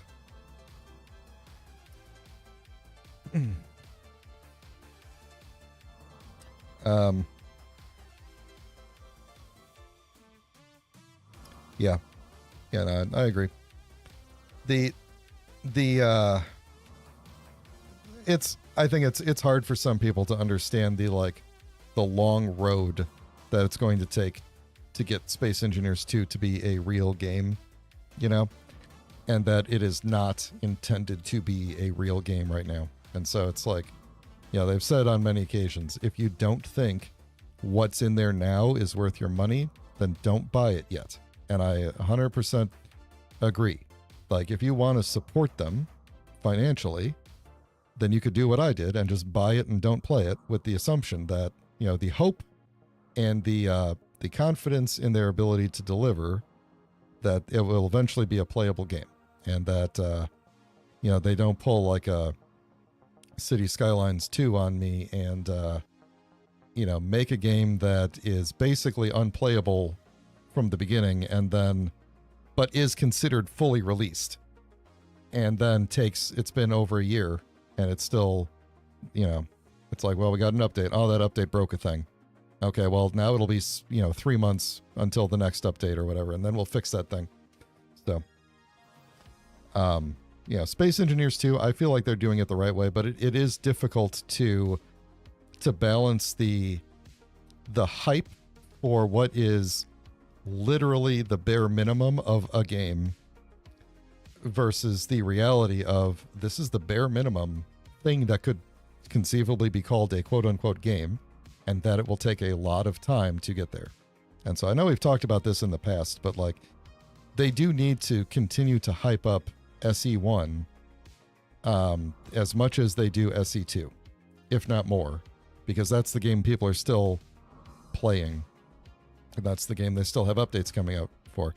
I think Joel's last live stream, Zach's last live stream, was SE1 focused, if I recall, which was nice. Like, they talked about the newsletter, which had a lot of SE2 news in it, but then the rest of the stream was all focused on SE1, which was nice. So, it has been 15 minutes, yes. I had also completely forgotten about the unknown signals again. We don't have a... Okay, now they're fully visible. Yeah. Yep. There appears to be no Factorums here. So... Yeah, I do, because they've added a couple of new blocks, and there's been a couple of patches and bug fixes. I would like to jump in again and, you know, try to make something look cool, but I play survival. I started this game in creative to learn the mechanics, and I did that for a little while. But for the most part, like, I like this game. It's because it's a light survival. You know, like, I don't have to worry about, even though it's an option to do, I don't have to worry about, like, wolves coming to kill me or something like that. I don't have to worry about, like, well, unless I go to Helgen, I don't have to worry about constant threat of things. And the survival in this game is so easy. I add mods in to make the survival harder, but that's the purpose of mods. I find the balance of, this is how hard I want the survival to be, because my goal is I want to build cool things under the constraint of the materials I have. And creative can be really cool, but creative is a different kind of challenge. Creative is just a challenge of design. You know, it's a challenge of, how do I make a thing that looks cool given infinite resources, you know, which is a worthy endeavor in and of itself. I'm not trying to knock the creative at all, you know, the creative only players, because it's amazing what people come up with. But my enjoyment comes from having the constraints of materials and time, and, like, not having a jetpack and atmosphere. Like, what sorts of challenges can I do and still create things that look fairly decent? Like, this turned out fairly decent, and some of my other designs have looked really good, and some of them look like crap, but, you know. But yeah, to get, you know, to answer everybody's question, yeah, the Factorum seems to be not around. They didn't spawn while I was flying here through space, and they have not spawned since I've been sitting here after we updated the save, so. Yeah. Yep. I do, you know, creative, for me personally, I like creative to prototype things and then take them into survival and build them. You know, creative is good for testing things. I prefer survival. But I totally get the creative mindset, because, you know, the tagline of space engineers is, like, need to create or something like that, right? It's raw creativity without constraint, and that's awesome. So, let's see. Can you see if you could transfer your grid to them? Oh. So if I go, like, here and go transfer to, I can only transfer to nobody. Oh, crap. Didn't mean to click that. Add new enemy identity. What did that just do? I don't even know what that button does. But what does that button do? Add new enemy identity. And why is the plus not aligned in the center? Well, oh, that's a good point. Space Pirates is... No, Space Pirates is here. There's a Space Pirate beacon and station right there. Huh. That's weird. But yeah, why can't I transfer my grid to Space Pirates? Huh.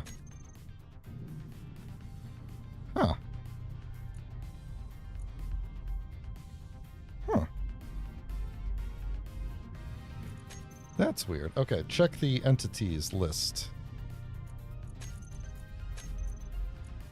Alright, so we got the big platypus back on Earth there.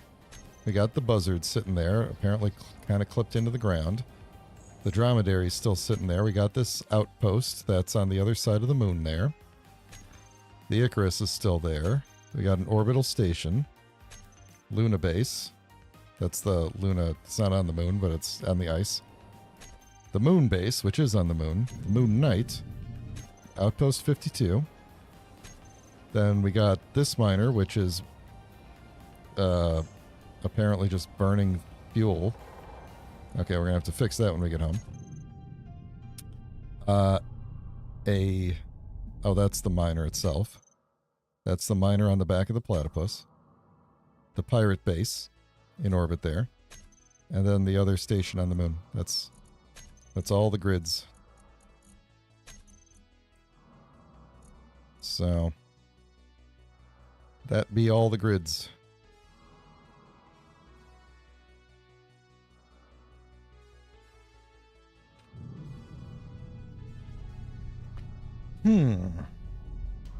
Oh, because I'm in the cockpit? I don't think that makes a difference. To see the grids, you mean? Oh, you mean... Oh, you know what? Actually, I see what you mean. Hang on. If I grab something else... No, I still can't. What about on... What if I get out and do it from one of the things here?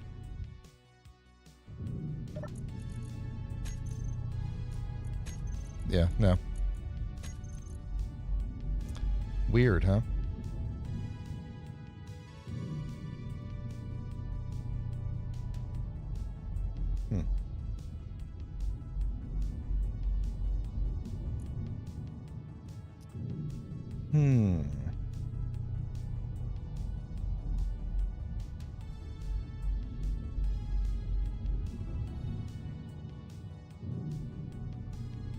I'm reading through the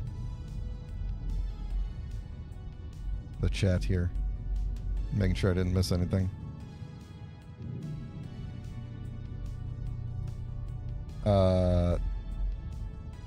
Ramboli, what are you asking about the settings?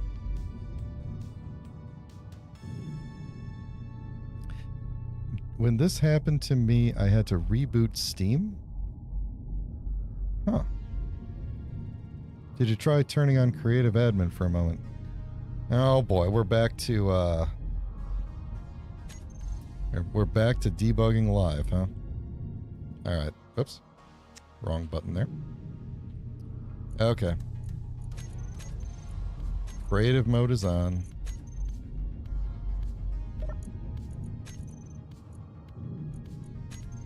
Oh, there we go. Look at all that.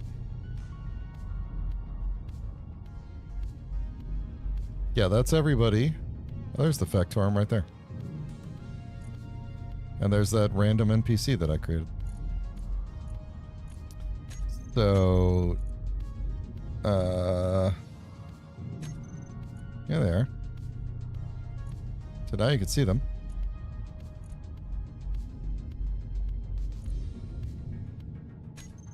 That's weird, right? Well, it's something.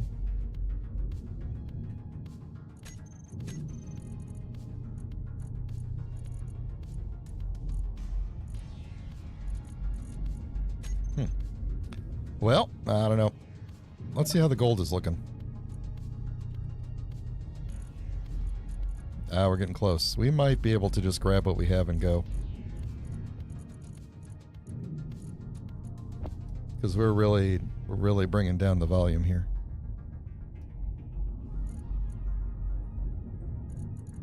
Let's see. Let's look at the MK. I had completely forgotten how much, but I feel like we can carry all this gold. I have to decide if I want to bring back any of this other stuff or not.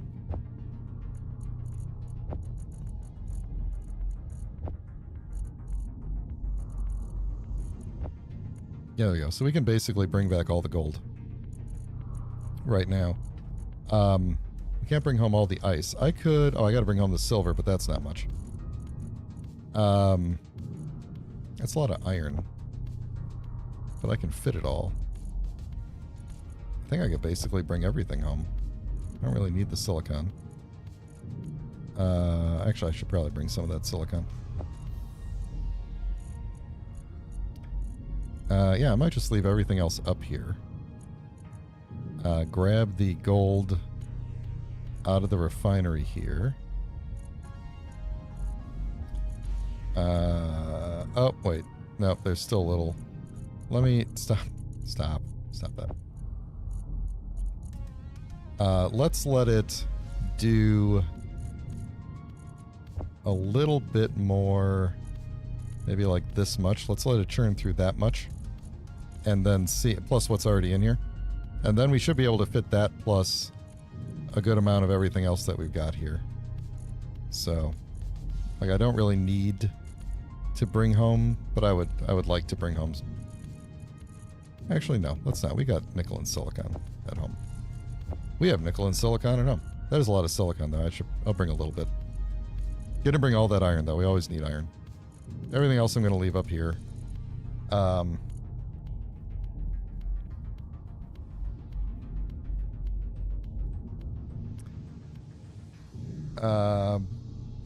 don't think I need... The emissives are definitely working, by the way. My test was successful. I'm going to leave that there for some reason. Yeah, we should make it daytime. Prepare for sleep.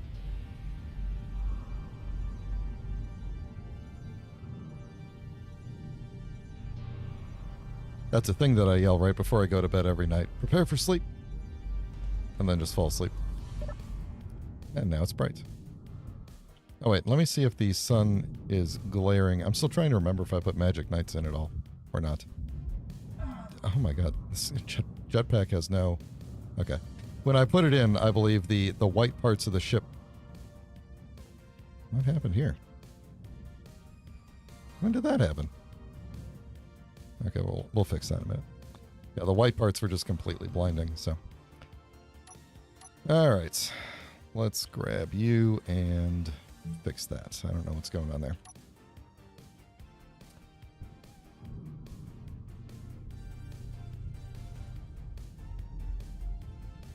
Yeah, that's why I'm trying to get the Factorum to spawn, is because they should just be here. I think the generator's already operating, JP. I'm pretty sure I turned that off. So we should be purely on solar and battery at this point, and this thing will just run. Like, once I leave, there's nothing else for this thing to do, so it'll be totally fine.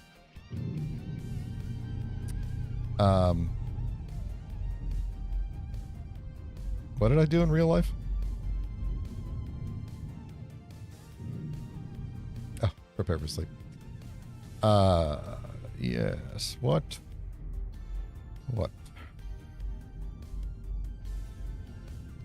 All right. Well, anyway, the plan for for going and attacking some Factorum may not be happening. We may have to change the goal of this series.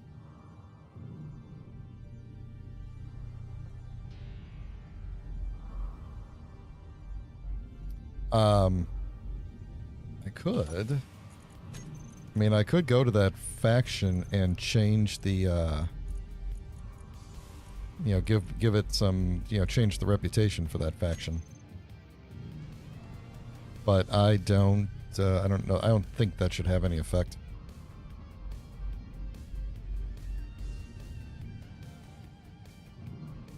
Don't think that should have any effect. All right, let's do some double checking of some things so that when the gold is done, we're good to go. So let me come back here. And, oh, you know, I was going to connect this. Yeah, let's connect this. So we're going to have to all on. There we go. And locked and off. Okay. So now we are back to being a singular grid. And now I need to look at if I have... Yeah, I don't have everything in the group anymore. Is this my group of everything? Or is that just my breaking group? What is that? That's breaking. Okay. Very good. All right. So I got to regroup. Or maybe I just need to put it in the hotbar. Maybe I already have the group. So what do we got here? Hydro, all, breaking. What's the difference? Thrusters has, does it say how many? Okay, the thrusters all has to be the, because there's a lot more effective strength, right? Let's see. So if I just do thrusters, that's all those. If I do all, that's all those. And if I just look at braking, that means only the backwards facing ones will turn off, or forwards. The ones that stop you will turn off. Okay. Cool. Have a good night, next level. Hopefully when you join us for the next one, we will be back on Earth, but we'll see. But thanks for hanging out. I have to assume at this point that the fact that this world existed before the Factorum came out, and or I had MES in here originally, has just, you know, completely borked this world's ability to have Factorum spawns, unfortunately. Unknown signal. Where is it? Way back there. But not a Factorum. Not a Factorum. Turn off that ore detector. So, probably what I will do is add MES back in. I'll probably just put assertive in. And we'll get some, actually, armaments. We'll have to get some magnesium. I think I have a very small amount of magnesium back at the base. I'm not going to put them in until I'm in a good position to at least prepare to be defensible. So we'll probably get going on the large grid ship, and we'll build it with defenses, so that if we run into any assertives, we'll be able to handle ourselves, hopefully. So, all right, let's look at the gold situation.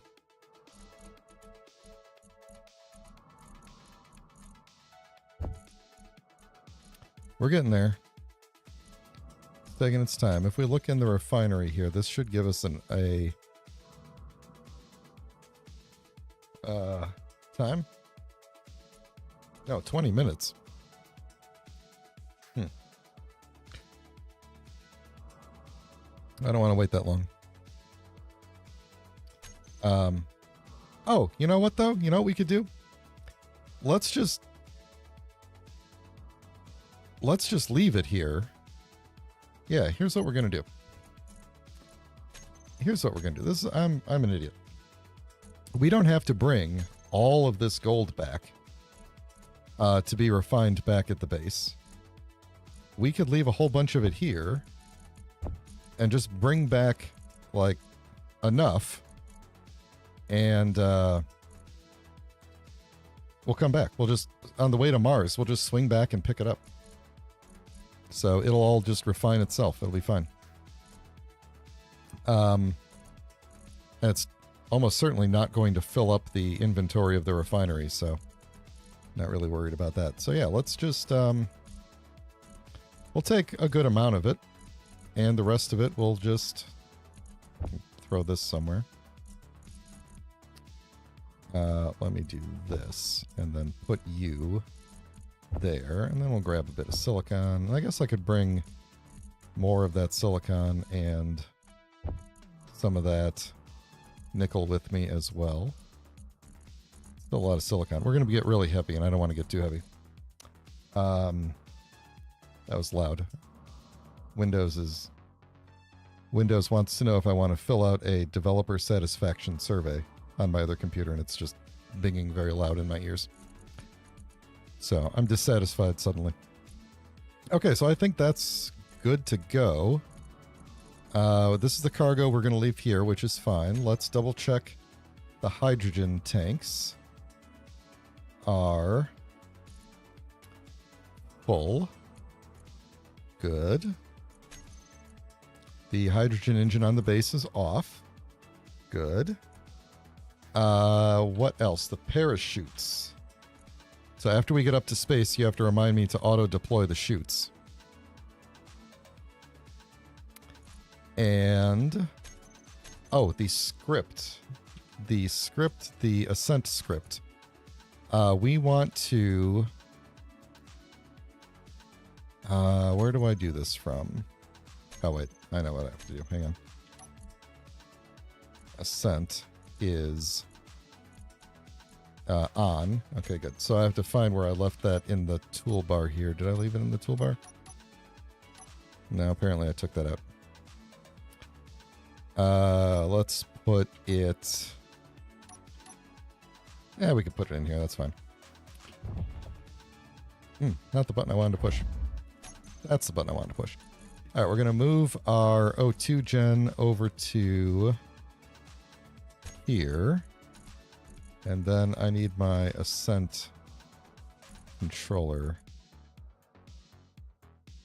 Want to run it with like -75. I think that's how this works, so that it will set the velocity, the upwards velocity to -75, so that we will descend slowly. Like we won't descend faster than that. I think that's how that works. Now I got to remember what if it's. I don't remember the command to start. I'm assuming it's start, but I don't remember. Probably. Oh no, target's set to 95. That's not correct. Maybe I need to disengage first. Custom data. Oh, here, we can just do it here. I'm pretty sure that that's how you do this. All right, then I need to look in here.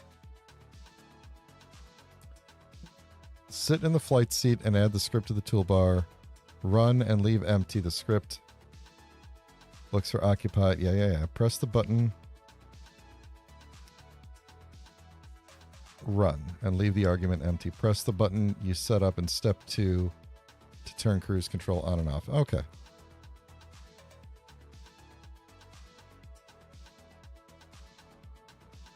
Right. Swap.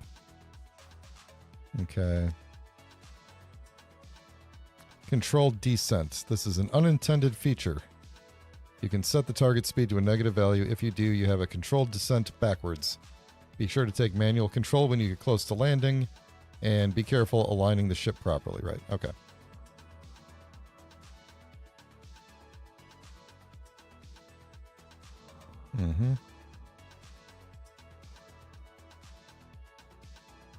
Okay, good. So we will do that. Thank you. There we go. So it had to recompile, and now we got the correct target speed. So we're good to go. Once we get up into space, someone remind me to set the parachutes to auto deploy, and we will hopefully be good to go. All right, Moonbase is GPS'd. Oh, I am going to turn off one of the refineries just so that this thing never completely runs out of power. I'm pretty sure it'll with one refinery running, it'll be totally fine. And I don't remember which is which, so I'm just going to turn this one off. And then move everything into the other... Come on. Refinery 2 is going to go into the cargo here. And I guess I should probably just grab the gold that is here. That's been done already. So we'll just grab that there, get a little nice little extra bit. And then we'll just leave the one refinery running, and the base should be very power positive at this point. Good. So even this way, even if the sun goes down and I don't go to sleep for a while, this base will hopefully never fully run out of power and, you know, whatever. But even if it does, not a big deal. Actually, hold on. What's my trash collection rules here? Because I was messing with that. Let's see. Suspend. There we go. I'll take care of that. All right, folks. Time to hopefully head back to Earth Except that I don't have the disconnect on your connector miner. And that is also the connector miner, isn't it? Okay, we gotta adjust the connector that we're dealing with here. Moon Knight dock. Dock for the miner, connector rear, connector miner. Which one is this one? Wait, hold on a second. Which one is a normal one? It's not one of those two. Is it that one? No, it's not that one. Which one is the... Wait, are you? Dock of the Moon Knight. There should only be 3 connectors. Hang on. I think I'm looking at the dock of the Moon Knight there. Right. Dock of the Moon Knight. Yeah, okay. So we're looking at connector rear. That's the one I need to change. That's the one I need to change. Okay. And then I'm just going to manually make sure that all the tanks are not on stockpile. Oxygen tanks, full. We're good there. Hunger, not bad. Bed, unnamed.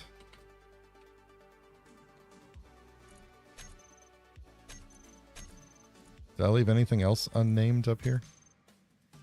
Okay, good. It'll just bug me in the back of my mind if I have something unnamed up here. Let's name you Refinery 1 for consistency. We can turn the build and repair off. Let's see, what else do we want to turn off? We'll leave the lights on, that's fine. There is a... Isn't there another...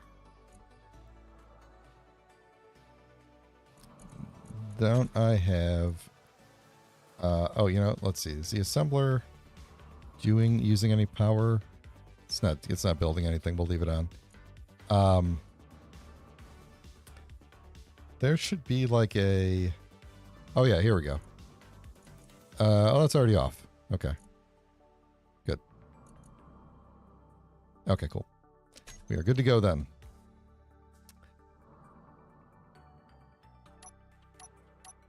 Okay. That is weird. So I guess I have to change the lighting situation.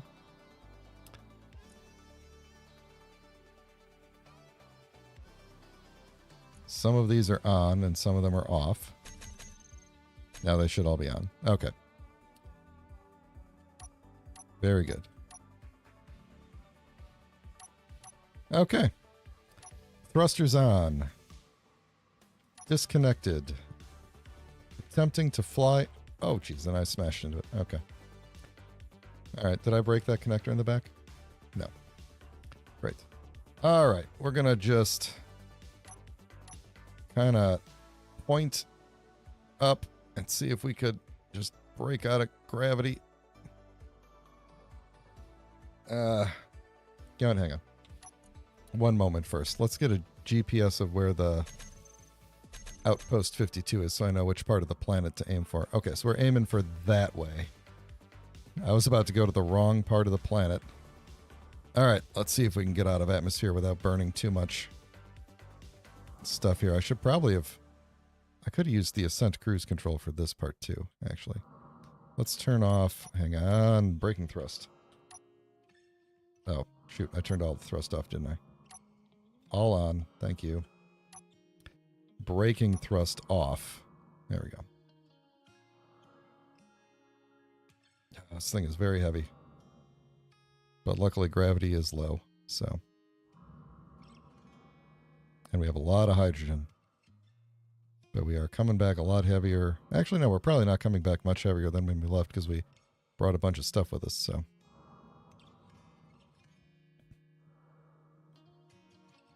Alright, so I have stopped burning the thrusters for a bit, and we're just gonna leave the base. It already looks so tiny over there.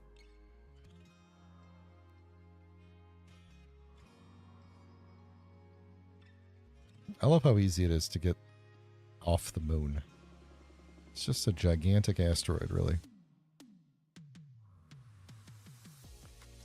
Now, hopefully, I'm going to the right place here because... that I feel like we passed that beacon on the way here, didn't we? And I had to kind of like divert around it. I guess I just came to the other side of the moon on the way here. Straight line. Yeah, it's fine. Oh, yes, the chutes. We are out of gravity now. Let me burn. And actually burn and turn here.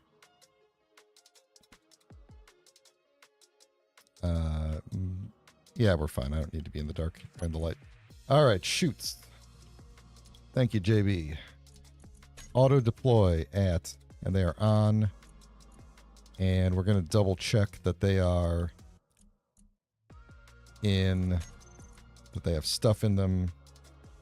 So they each have a parachute in them, and then we have 6 more.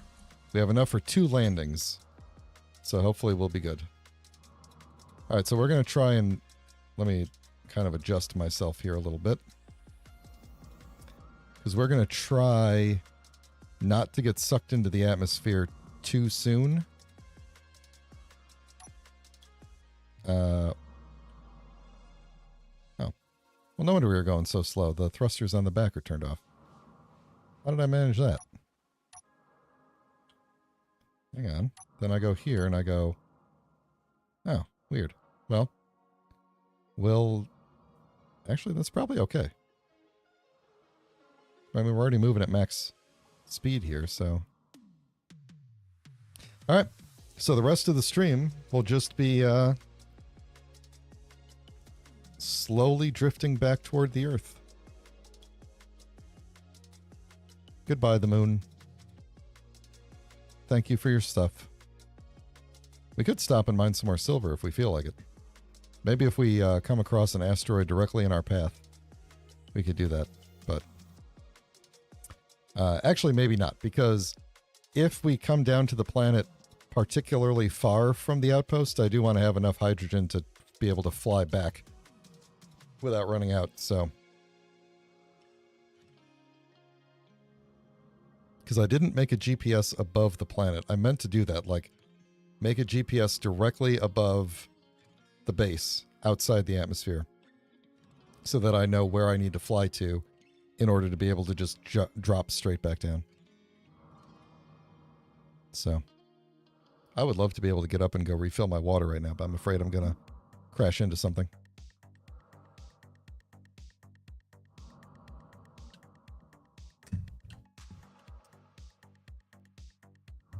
So yeah, now I kind of wish I'd saved the, yeah, the Atmos thrusters are working. Something is wrong with my, braking toggle, I think. Because if I do this, oh shoot, wait, you're right. All on, braking off, because that's, yeah. So now let me get back up to speed here. Oh, did we break something? We couldn't have broken something. I mean, they have their own hydrogen. Oh, I hope those tanks are full. They have to be full. They're all full. Yeah. So the front thrusters are burning hydrogen from the back tanks, which is good. So, you know what I'm going to do is just turn dampeners off for a minute and point the camera forward so I could see if I'm going to hit something. But let's just go all... Oh, I should turn the app... No, let's not turn this on yet.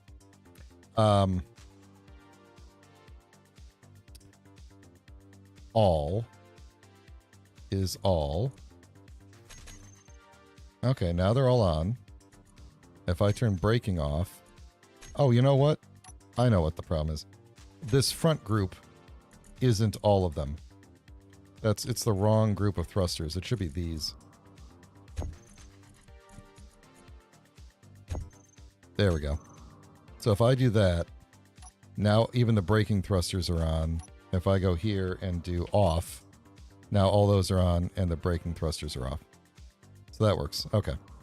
So I'm going to turn dampeners on and leave those braking thrusters off. And we will continue cruising at max velocity here. And I think I'm going to come in above the atmosphere. I think I actually, let's see, if I kind of rotate a little bit to get the outpost kind of directly underneath me, I think I need to kind of curve this way a little bit. But we'll see, we're still rather far away, so.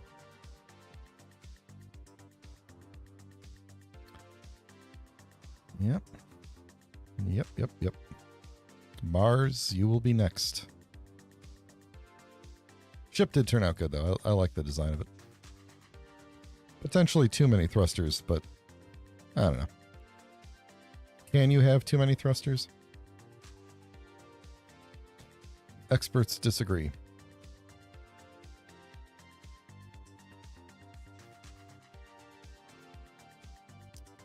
So, yeah, but Helgen was a pretty cool series, huh? I don't know if I got to set this thing up. So you're supposed to run it with no argument. And, oops. Please try to point me roughly back at the, don't know if I'm going the right direction or not, but.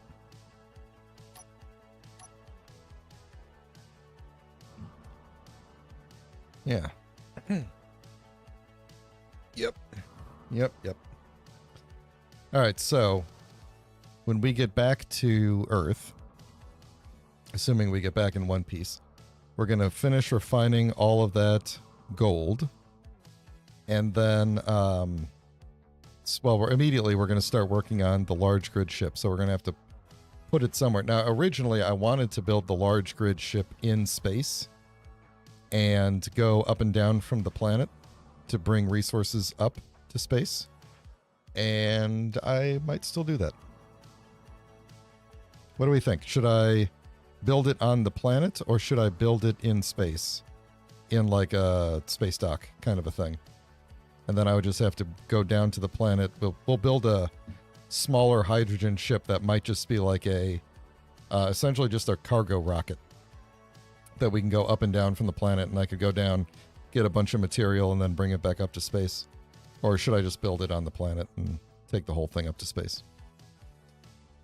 Seems like it'd be easier to build it in space. It would just be harder to get the materials. But I'd be able to go get silver whenever I wanted, so there's that. I don't know. I'll think about it. I've got till next week to think about it. So, next week will be Space Engineers on Thursday again. Also, I think we're doing Rita's Rewind again tomorrow. I got to check with Skeletor on that and see what he's up to. But I think we're back to that for tomorrow. And then Sunday will be Halo Infinite again. And then, next Thursday will be Space Engineers. Now, the Thursday after that will be nothing, because I will be out of town. I will be in Florida, and I won't be able to do a stream. Thursday and Friday, actually probably the whole week is kind of a wash, because then Sunday is Easter. This is not this coming week, but the week after that. So, we'll see. JB, are you voting for build on the planet or build in space? Yeah, hold on. I could do a start a poll. Hopefully I'm not going to crash into anything while I'm looking away and typing this.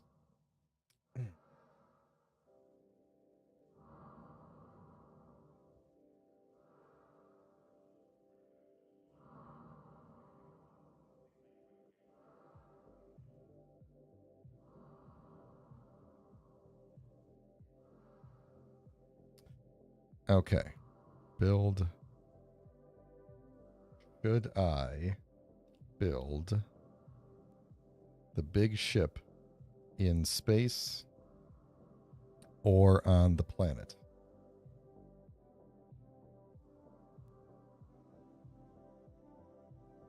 Okay. The poll is active. Please place your votes.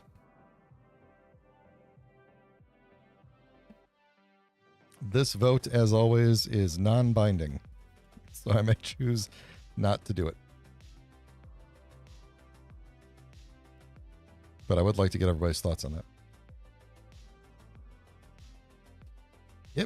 It may or may not be a lot of flying. We'll have to see. Because I could always get raw materials from a nearby asteroid. You know, I could build near an asteroid and just mine the stone if I need raw materials or something like that. It would just be a lot if I need to go back for cobalt primarily or magnesium. I'd have to go down to the planet and get it. So. Oh man, the problem with the moon is that it's actually over the horizon from the outpost. Like I have to kind of go almost entirely around the planet. And I actually don't know. I might clip through the gravity here a little bit. Space would definitely be cooler, and that was the original plan. So that's why I'm kind of thinking that's what I'm going to do. I was also thinking originally that what we would try to build is, if you watched Distant Stars, I was trying to build a cool spaceship before it got completely demolished. I might try to finish that ship and make that my interplanetary ship, although I don't remember if I don't think that ship had, it did have a dock for a miner on the front, which was nice. It didn't have landing capability, and it didn't have like refineries on board and stuff like that. It wasn't meant to be like a fully mobile base, so we might have to redesign some parts of it. But I might think about salvaging that design and trying to make that a, you know, the basis for the ship. Yeah, that's a good point. I should make a GPS right before I go down. I don't know if I'll be directly above the base or not. So that'll be kind of an interesting trip.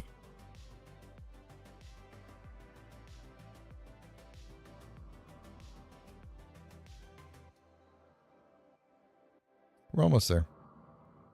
I'd like to get back to the base before the end of the stream, but if I could at least touch down on the ground near the base, that would be something.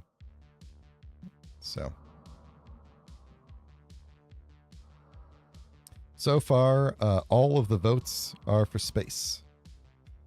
And I don't think I get to vote, right? I can't vote on my own poll. No, I can't. I think I'm going to have to do space. Because, you know, on the one hand, you got to give the people what they want. And on the other hand, I do think that is the more interesting challenge and not a thing that I've really done on stream before. I mean, I've built ships in space before, not on stream. So that could be fun. I mean, I did build ships at the asteroid base, but that was just like, you know, small grid miners and stuff. So I think the plan is, you know, Mars is definitely first to go to. And we're going there for platinum. That's going to be first because that's closer. And then we're basically just going to get all that platinum and immediately go over to the alien planet and look for uranium. So, did I have a refinery and assembler? I don't remember if I did. Oh no, I probably would have, because that was like my entire, yeah, I would have, because that was my entire existence, was that ship. So I had to refine and assemble things. So yeah, I would have had the entire thing. It was my entire base. So, which is why it was so devastating to lose it, because it was everything. That's a good point. Thank you for reminding me. I completely forgotten. Oh boy, almost there. Almost there. But yeah, I forget. What do we call it? Eagle 5? I think. It was a good ship. It was a good design. I don't know if it's not the best design for fighting Factorum, for sure. It's not particularly durable or well defended. I actually think, wasn't I, the episode that I lost it, wasn't I talking about putting defenses on it? Like that episode? I don't remember, but it doesn't seem like fighting Factorum is going to be a problem anymore. So, But we shall see. I'll do some digging around. Maybe there's like a Reddit post or something where somebody fixed the Factorum issue. I mean, I guess I could be researching that now while I look away from the computer and don't check to see if there's an asteroid in my path. Let's see.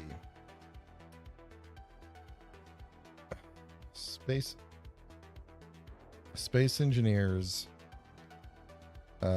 Factorum won't spawn. Let's see what ye olde internet has to say. I'm not going to crash into anything. I think I'm far enough above the atmosphere here, or above the, Okay, so we've got nothing but Factorum spawns. That's kind of the opposite of what I'm looking for.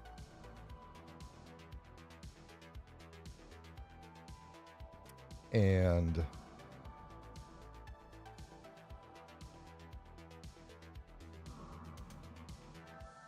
huh. Interesting. Factorum spawn even when PCU non-stop non-Factorum cargo ships and encounters are not spawning. Everybody seems to be having issues with I'm in the gravity. Let me just kind of bounce my way up. Oh. Let me just shoot myself up out of the gravity for a minute here.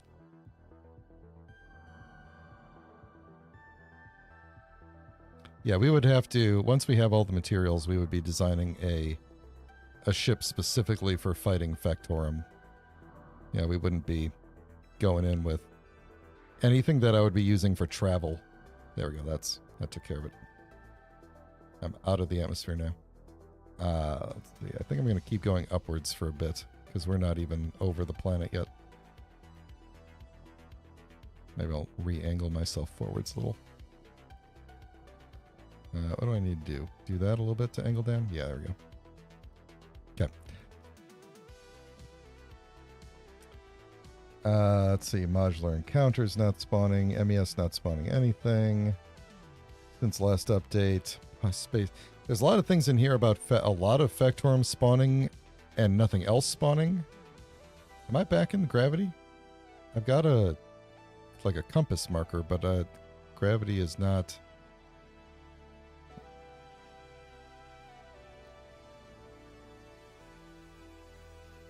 Gravity is not showing up. I guess I'm in very, very weak gravity. As long as I'm kind of flying upward, I'm still good. So I'm not sure that I'm angled properly for the outpost. Let's maybe go this way a little bit. That's going to send me right off course, isn't it? Let's do it like that. There we go. Okay. Let's see. Planetary encounters not spawning. Oh. Let me look forward here because I know my demise will be unannounced. Let's see. Having trouble on my private online.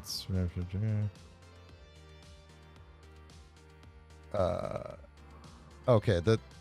That cannot be, because I know you all. This says is something within build vision or build info. As soon as they're added to the game, it stops spawning encounters. That can't be. I'm sure you all play with that and you're getting encounters.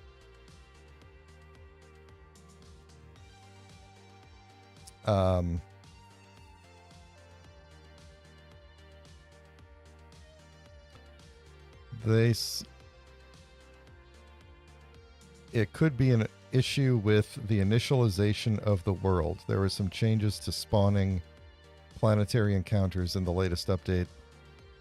Yeah. Well, you know, there was something in the SBC file about like spawner version number, and I think it was set to 6. Is that something that needs to be incremented to like 7 or something? You know, like I could totally see them adding a like a compatibility layer for people who already had existing worlds.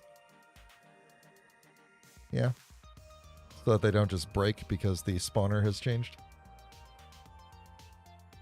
If anyone has their SBC open and can search for that still, let me know. Because that could be the problem. I didn't even think about that. A lot of times developers will do like a, they'll version the API so that, if the spawner is not compatible with your existing world, it doesn't just break, it just shuts itself off.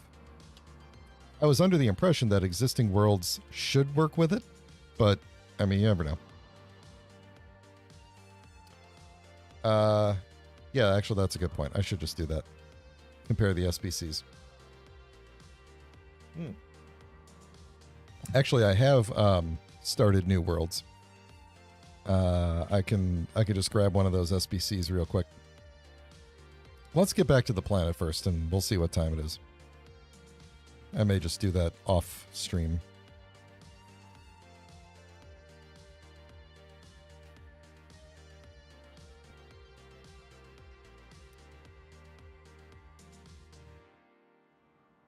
We're going to get home in the dark, aren't we? There's no way that sun is coming around in time.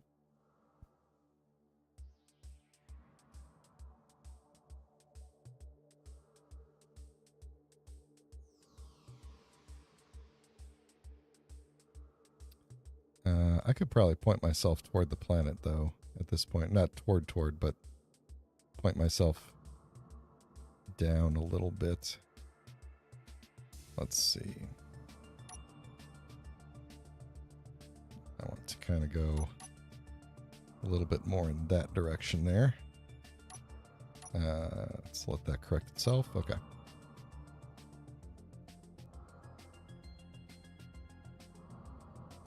It's good music for this. Good coming back home music.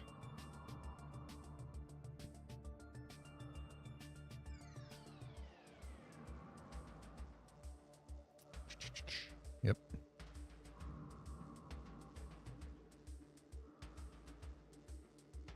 Well, I hope the parachutes are enough to stop the ship if we were to run out of hydrogen.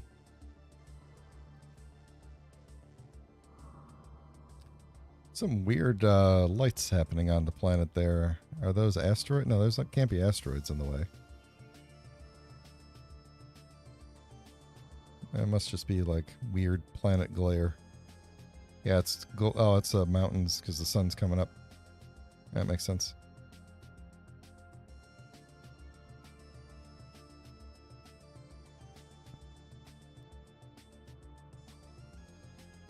Yeah, I do wonder if there's a... I mean, it would have to be something fixable in the SBC file, right? You would assume so. Like, if I could just correct the setting, we'd be good to go, or add a missing XML tag or something, right? Like, should be fixable, I would assume, and not something that's like... I'm back in gravity. Not something that's like literally unfixable or something. Where did I just push? Oh, shoot. Go back up a little bit more. Do that. Point me up. Okay.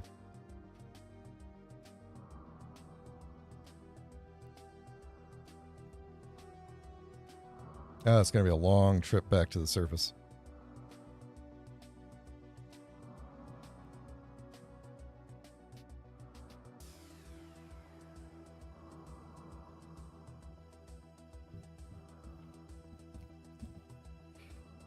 Oh, I'm getting tired.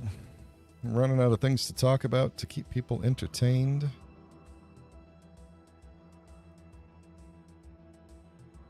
God, we've gone so far. We are almost there. We're almost there. I'm still a little bit off course. But that's okay. We can adjust on the way down, hopefully. Hopefully I should just be able to point myself at, like, direct, because we're going to go down backwards like this, because that's where the big thrusters and the atmospherics are. So we're going to go down backwards. So I should hopefully be able to just kind of like point this thing. It would be easier if I could do this, because I could, the camera kind of locks this way. But we're going to do our best to just kind of point ourselves backwards at the GPS and then go flying at it. When you say reboot Steam, do you mean just like quit the Steam app? Because I've restarted the whole computer multiple times over the, since I've been doing this series. It's been restarted since the last episode. Yeah, and Steam is, I'm pretty sure that completely shuts down Steam. Steam installed an update since then. I mean, I could try verifying files, but I doubt that's it. I bet it's a save file issue.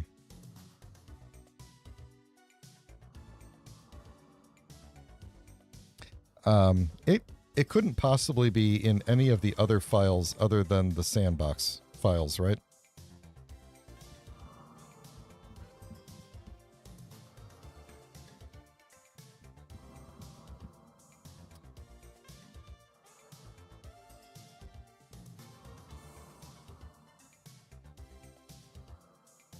Almost there. I can't tell which way the sun is going. I feel like it's coming up and around at us, which would be good. We might land in the sunlight.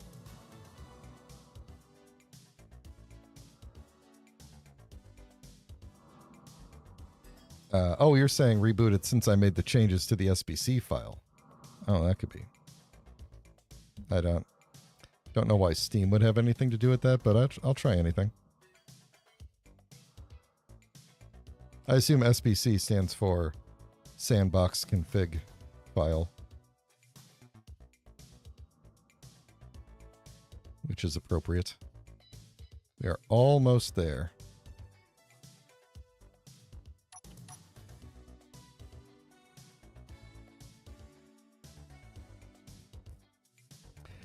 One thing I do like about Space Engineers 2 that they're doing is that kind of more natural flying style that they're adding into the game. Have you seen them demo that, where they like just move the mouse cursor and the ship follows the thing? It's more of like an Elite Dangerous kind of a mouse movement flying style, which is pretty natural and actually probably lends itself well to eventually using like a joystick to fly the ship. Yeah. That's kind of like step one to easy HOTAS. HOTAS? I don't know how you pronounce that. Getting,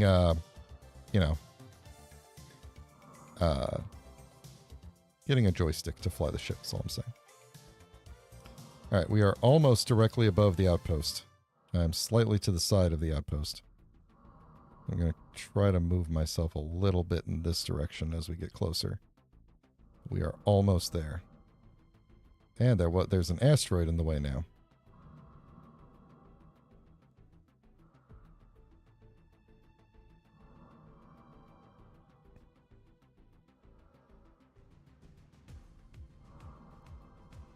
Okay.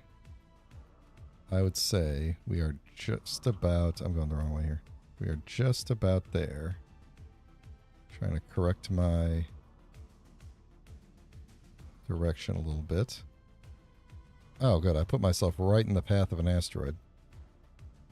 Are we going to be... Is that asteroid going to be right above the base? Hang on. Let's kind of avoid this asteroid first. Because we're not... I can't tell if we're quite above the base yet or not. I think I needed to go just a little bit further. Yeah, I believe so. So let's avoid this asteroid.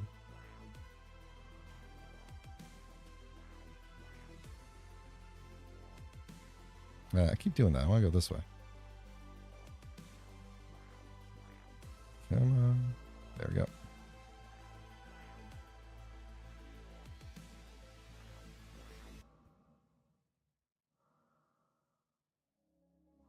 Yeah, we're still not quite, although I could probably angle down a bit at this point and fly more in this direction.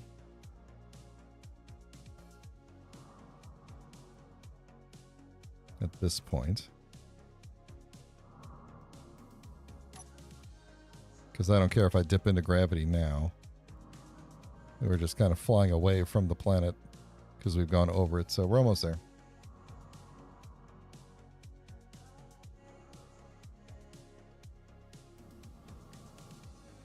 All right. So that was an autosave that just happened. That's good. There we go. Now I can. Now I feel more confident that this is about to be directly under us here. And I do think the sun is going to be shining on the base when we get home, so that's nice.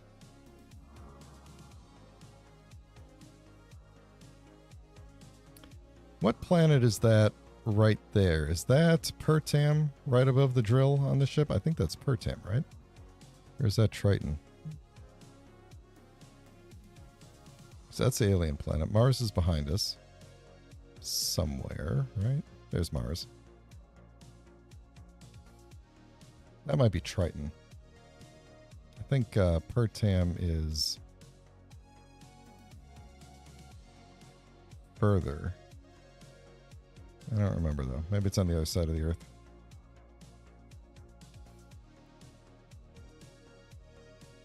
We're almost there. It's taking longer than I would have liked. So I'm going to get down to the surface, and then we're going to call it a day. I'll try and mess with what might be different in the SBC files tomorrow off stream. But we're just about above it. Oh, Pertam appears white. Oh, because the atmosphere. Yeah, so that's probably Pertam then. I'm glad you all are here because I have a terrible memory about all these things. Like I've spent a lot of time on all these planets and I don't remember anything about anything.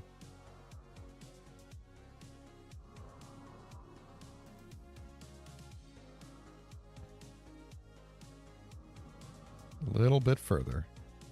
And then we're heading down.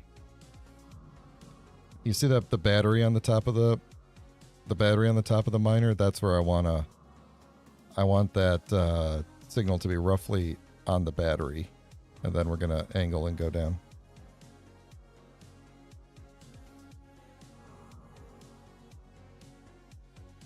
And it would be good to be a little bit in gravity when I get there, but not entirely.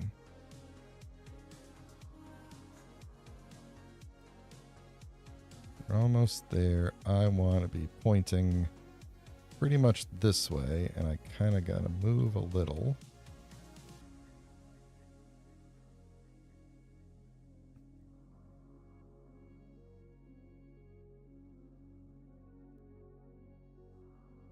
Taking a chance here that this thing is not gonna.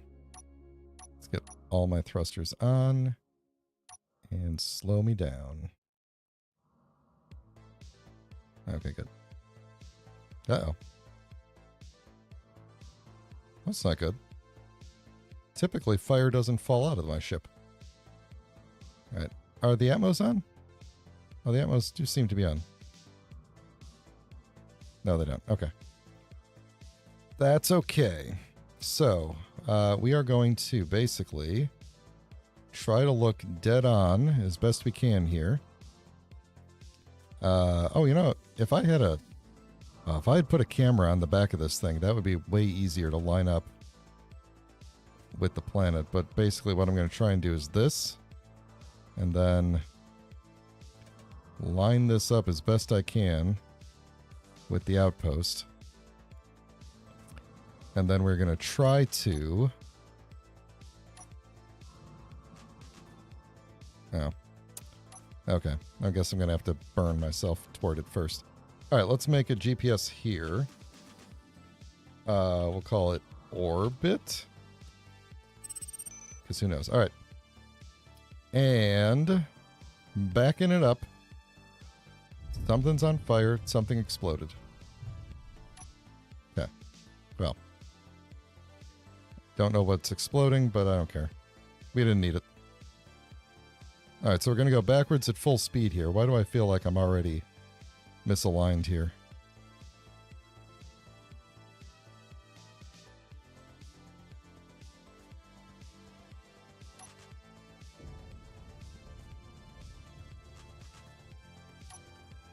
Okay. Then I'm going to wait until we're getting close to the atmosphere. And then I'm going to turn on this thing thing, because we won't need... There's the save. There's the auto-save, so we're good there. Let me do a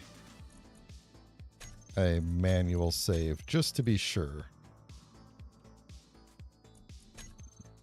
You never know. Most likely we're just going to roll with whatever happens, but you never know.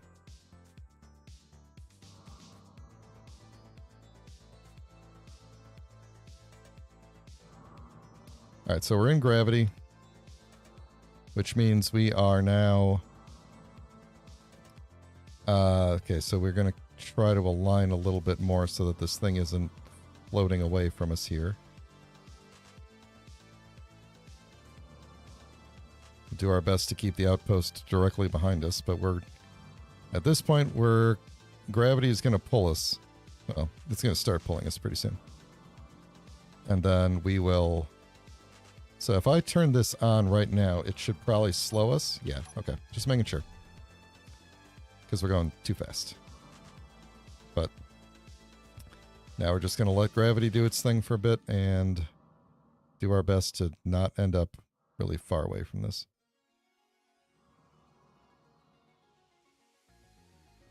I'm going to grab some water and stuff while I'm here. Just be nice and well fed and well watered while I'm going down. We got plenty of hydrogen, which is good, although in the atmosphere I'm not sure how long this hydrogen will last, but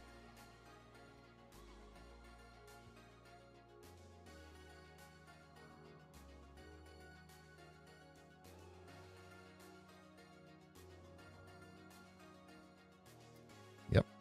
We're doing good so far, I think. We could probably be heading a little bit more this way. Just kind of bump us a little bit. Take another drink of water here. Another good reminder, if you haven't liked the video yet and you're enjoying this, please consider liking the video. Consider going and subscribing if you'd like to get notified when I go live. I do like to schedule things ahead of time as much as possible. The Friday is usually the one that I schedule the most erratically because I don't always know what I'm doing on Friday, but it'll probably be Rita's Rewind. Well, we'll see. Got to be real careful because the moment we hit those clouds, we're going to be on fire if we're going too fast. So I can't get too distracted here. Yeah, anything else I need to say? I think the multi-stream to Twitch experiment was not great. But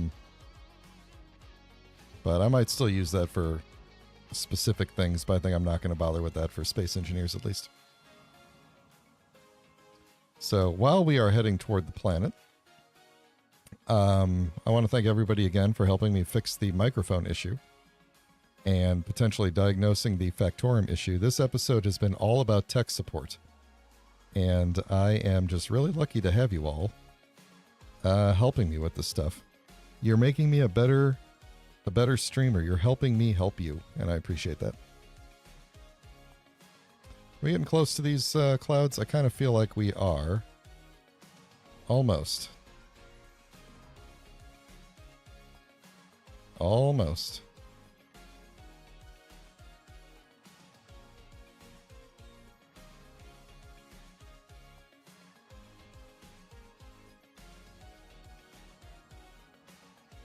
Almost. Oh, an unknown signal.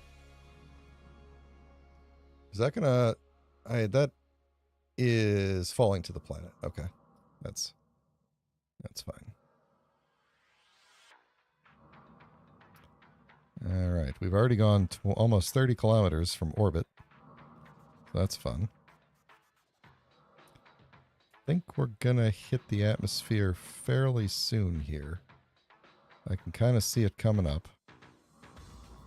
It'd be nice if the sun was above us so I could actually see where the clouds were, but I think we are just about to hit it, so I'm going to go ahead and slow us down here.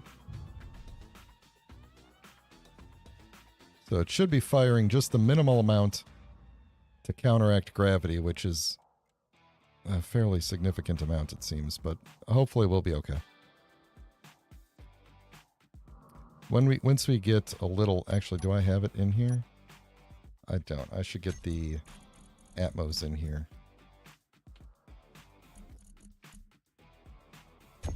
All right, so I could turn those on too. Actually, I'm just gonna go ahead and turn them on. Oh, they were on. Yeah, they just weren't. You just couldn't see them firing in space. Okay. So that once we get into the atmosphere, that will also help take some of the stress off the hydrogen. Okay, we're in the atmosphere. You could see up on the left side there by the food where you could see the heat levels. So we'll have to watch that the back doesn't get too hot, or I'm going to have to lower the speed a little bit more. I think we are... hard to tell. I feel like we're kind of rotated a bit from gravity. Okay, so gravity is... Now that I could finally do this... Wait, don't tell me gravity is that way. That doesn't make any... Oh, maybe that... No, that doesn't make any sense. That doesn't make any sense. But we are going away from the thing. So I'm going to do... I'm going to burn a bit this way.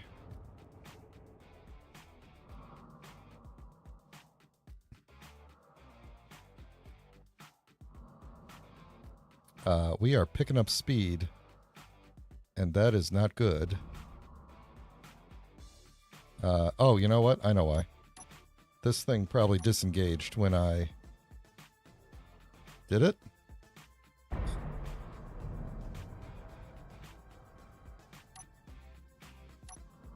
Oh, I think it disengages when the ship starts turning. Well, that's bad, because we are just free falling here, and we're going to end up with too much heat. We could try... Oh, man. Okay, we could try rotating a bit. We'll try spinning. That's a neat trick. We could try rotating a bit to change which side is getting the heat here. And try to burn... Oh, dampeners are off, too. That's nice. Okay. Dampeners were probably... Oh, you know what? You know what we could do, actually?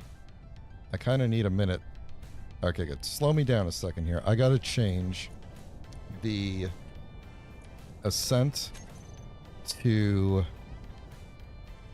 bottom.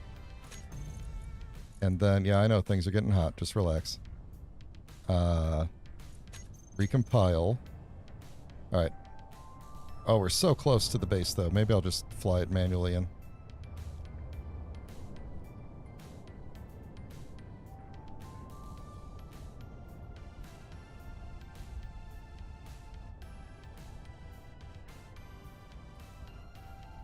Yeah, we are... I think we're close enough. I'm going to let it... Did that work? Is it on? I don't think it's on. Oh, the atmosphere is causing us to rotate too much, I think is the problem. But there we go. Now we're maintaining speed on the way down. No, we're not. We're definitely not.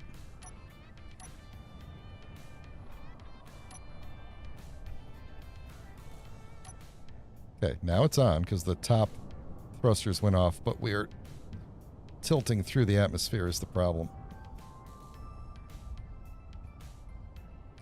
We're close enough, though. Okay, I just gotta keep us going long enough here.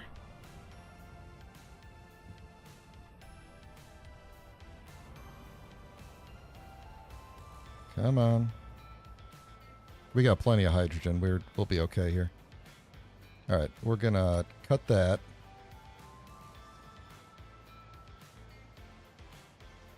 Oh, good, and it's raining. We're almost there. Come on.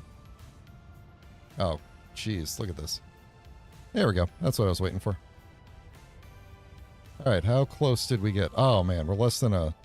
Yeah, we're going to be good. We're going to drift a little bit on the way in, but that's okay. Who can see the ground? Anybody?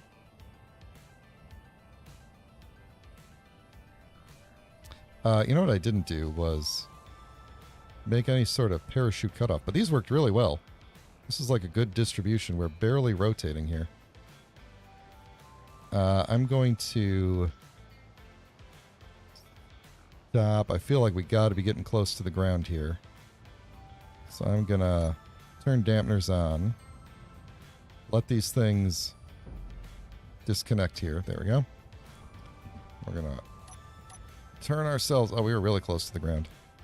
All right. Well, let's just fly in normal now because we got plenty of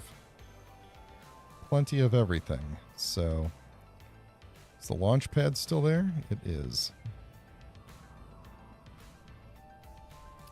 All right. Let's see if we could dock with it without hitting something. It's kind of hard to see. The build and repair is fixing something, so that's nice. I can't even see where the... Oh, you know what? The dock was vertical. That's right. The dock was vertical. I guess we broke a lot of things. Yeah, I guess I'm going to try and dock with it vertically. We got the thrusters there, so... up, up, up. Oh god, this is so hard to do. Up, back, back. Oh, I can't see. Man, I really needed a... Oh, I think we got it. Think we got it. Can I rotate on it at all? No, apparently not. You know what? It's fine. Let's just... shoot. Where's the... Wait, isn't this the one on the back? Connector rear? We not... It says it's unlocked. Oh, because I don't think I'm actually close to it. I was just... Yeah, I was just... Okay, now can I rotate, please? Why can't I... Why aren't my... Rotation is not working today. There we go. Okay, so how... You didn't hear that. That's fine. Did I just break the connect? There we go. Now we're on the connector. And locked and off. Folks, we're home. We are home. We've done it. What was this hinge called? Anybody remember?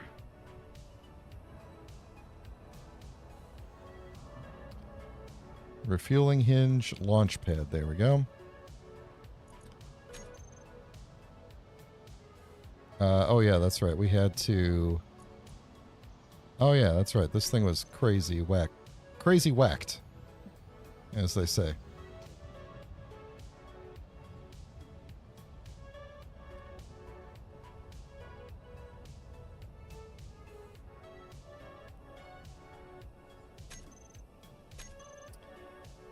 Ah.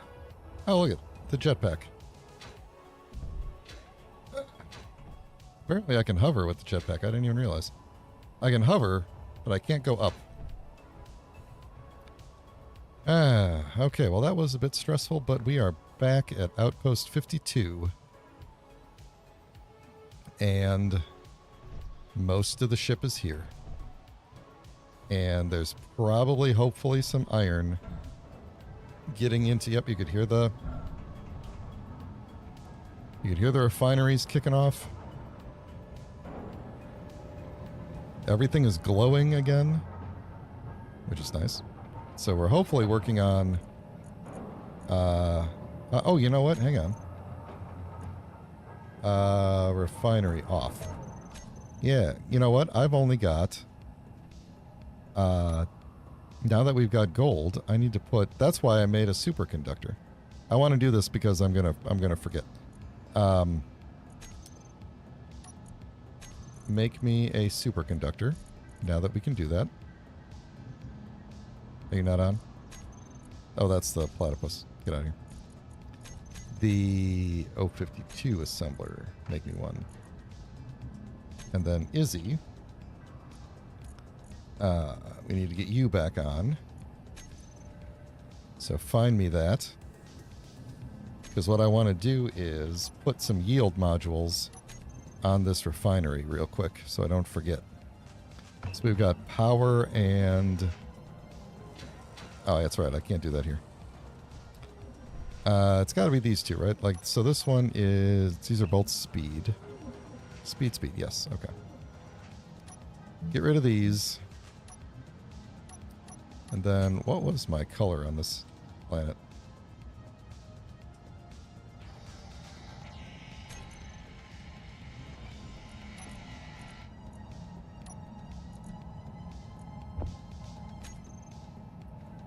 Oh, you know what else? We can open the helmet again. Finally, it was getting a little bit rank in there.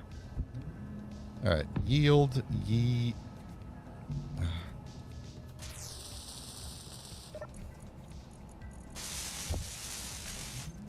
I might actually put... I'm going to put 3 of them on there, actually.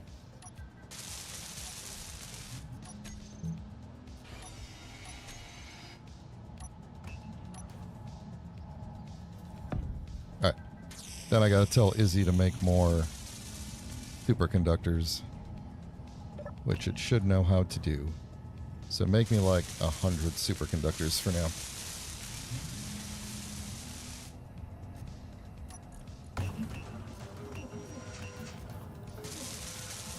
And that, folks, is that.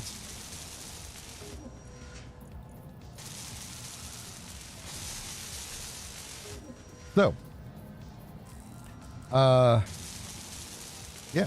So, like the video if you liked it in real life. Consider subscribing if you would like to get notified when I go live. And I'll be back tomorrow with something that might be Reader's Rewind.